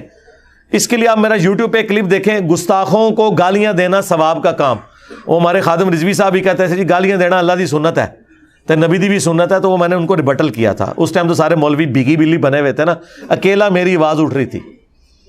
میں شیعہ کے پاکستان لیول کے ایک بڑے مدرسے میں اس رات بیٹھا تھا جب 2017 کے دھرنے تھے، اور وہ بیٹھے ہوئے تھے فیض آباد، اور ان کے وہ جلسے کی آوازیں بھی وہاں آ رہی تھی، اتنا قریب تھا. میں نے کہا یار یہ بندہ ختم نبوت کے نام کے اوپر اتنی اتنی گالیاں دیتا ہے. آپ لوگ ایک بیان جاری کریں, کہتے ہیں انجینئر صاحب آپ کی بات تو ٹھیک ہے, ہم نے کوئی بیان جاری کیا نا تو ان کے بندے پکڑ کے ہمارے شیعہ کو مارنا شروع کر دیں گے. میں نے کہا آج کے بعد تم حسینی کہنا چھوڑ دو. اور اس وقت مجھ پہ تازہ تازہ مرڈر اٹیمپٹ بھی ہوئی تھی, اس کے باوجود میں نے آڑے ہاتھوں لیا تھا, اور ویڈیو ابھی بھی اپلوڈ ہے. اور بعد میں ہمارے یوسف بھائی نے نور ہدایت چینل کے اوپر باقاعدہ اس کو ایک ایک حوالے لگا کے اپلوڈ کیا تھا. چندے یہ لوگ آپ لوگوں سے کھاتے رہے, عزتیں ویل کرواتے رہے. جب اسلام پہ برا وقت آیا دو بول نہیں بول سکتے اپنی جان کی خاطر, یہ ان کے پیچھے آپ لوگوں نے چلنا ہے. شیعہ حضرات کہتے ہیں کہ حضرت علی اور حضرت معاویہ کے درمیان جو جنگ ہوئی اس کے قتل حضرت معاویہ. جی میں نے تو ڈسکس کر چکا ہوں نا میرے بھائی. شیعہ حضرات نے کیا کہنا ہے, ہم نے کہنا ہے. ہم سے بڑا کون شیعہ علی میں سے؟ ہماری موبائل شاپ ہے تو فلمیں ڈرامے USB میں کاپی کر کے دیں نا, بالکل نہیں. یہ بات کو پوچھنے والی ہے. میں نے میرے گاٹے ہم ہی فٹ پہ کر دے سوال. لو جی تھوڑا پورا تھدا مکا چھڑا جی میں اے جے کرامت اللہ کے فضل سے. ٹھیک ہو گیا جی. اللہم انی اسألک بانک انت اللہ لا الہ الا انت الاحد الصمد الذی لم یلد ولم یولد ولم یکن لہ کفوا احد والہکم الہ واحد لا الہ الا هو الرحمن الرحیم الف لام میم اللہ لا الہ الا هو الحی القیوم اللہم صلی علی محمد وعلی آل محمد اللہم ربنا آتنا فی الدنیا حسنہ وفی الآخرۃ حسنۃ وقنا عذاب النار ربنا آتنا من لدنک رحمہ وہیئ لنا من امرنا رشدا لا الہ الا انت سبحانک انی کنت من الظالمین اللہم احسن عاقبتنا فی الامور کلہا واجرنا من خزی الدنیا وعذاب الآخرہ اللہم اغفر لحینا ومیتنا وشاہدنا وغائبنا وصغیرنا وکبیرنا وذکرنا وانثانا اللہم من احییتہ منا فاحیہ علی الاسلام ومن توفیتہ منا فتوفہ علی الایمان. اے اللہ جن جن بھلائیوں کا سوال تیرے محبوب صلی اللہ علیہ وآلہ وسلم نے تجھ سے کیا, ہمارے حق میں, ہمارے ماں باپ کے حق میں, ہمارے بیوی بچوں کے حق میں, پوری امت کے حق میں قبول و منظور فرما. جن جن چیزوں کے شر سے تیرے محبوب علیہ السلام نے تیری پناہ طلب کی, تمام مسلمانوں کو ان چیزوں کے شر سے اپنی پناہ عطا فرما. اے اللہ ہماری, ہمارے ماں باپ کی, ہمارے بیوی بچوں کی, پوری امت کی تمام دینی دنیاوی جسمانی روحانی ظاہری باطنی پریشانیاں تکلیف مصیبتیں دکھ بیماریاں دشواریاں دور فرما. بالخصوص انڈیا, کشمیر, فلسطین, یمن, عراق, شام, افغانستان, جہاں کہیں بھی چائنا میں مسلمان تکلیف کی زندگی گزار رہے ہیں, غیب سے ان کی عزت آبرو جان و مال کی حفاظت فرما. حاضرین کے دلوں میں جو جو نیک اور جائز دعائیں ہیں قبول فرما. حاضرین کے جو رشتہ دار بیمار ہیں انہیں شفا عطا فرما, خود بیمار ہے تو شفا عطا فرما. اے اللہ جو چھوٹے بڑے رشتہ دار ان کے فوت ہو چکے, جتنے بھی مسلمان آج تک فوت ہو چکے, تمام کی مغفرت فرما. ہمارے ملک پاکستان کی خیر فرما, اندرونی اور بیرونی خطرات سے محفوظ فرما. اے اللہ جو کچھ مانگا وہ بھی عطا کر دے, جو نہ مانگ سکے ہمارے حق میں بہتر ہے تو ہمیں بن مانگے ہی عطا فرما دے. سبحان ربک رب العزت عما یصفون وسلام علی المرسلین والحمد للہ رب العالمین. اے اللہ ہمیں ایمان و عافیت کے ساتھ مدینہ شریف میں بہت بقیع غرقد میں مدفن اور جنت الفردوس میں اپنے محبوب صلی اللہ علیہ وآلہ وسلم کا پڑوس نصیب فرما. یہ تمام دعائیں تمام مسلمانوں کے حق میں قبول و منظور فرما. وصلی اللہ علی النبی الکریم وعلی آلہ وصحبہ اجمعین الی یوم الدین. آمین.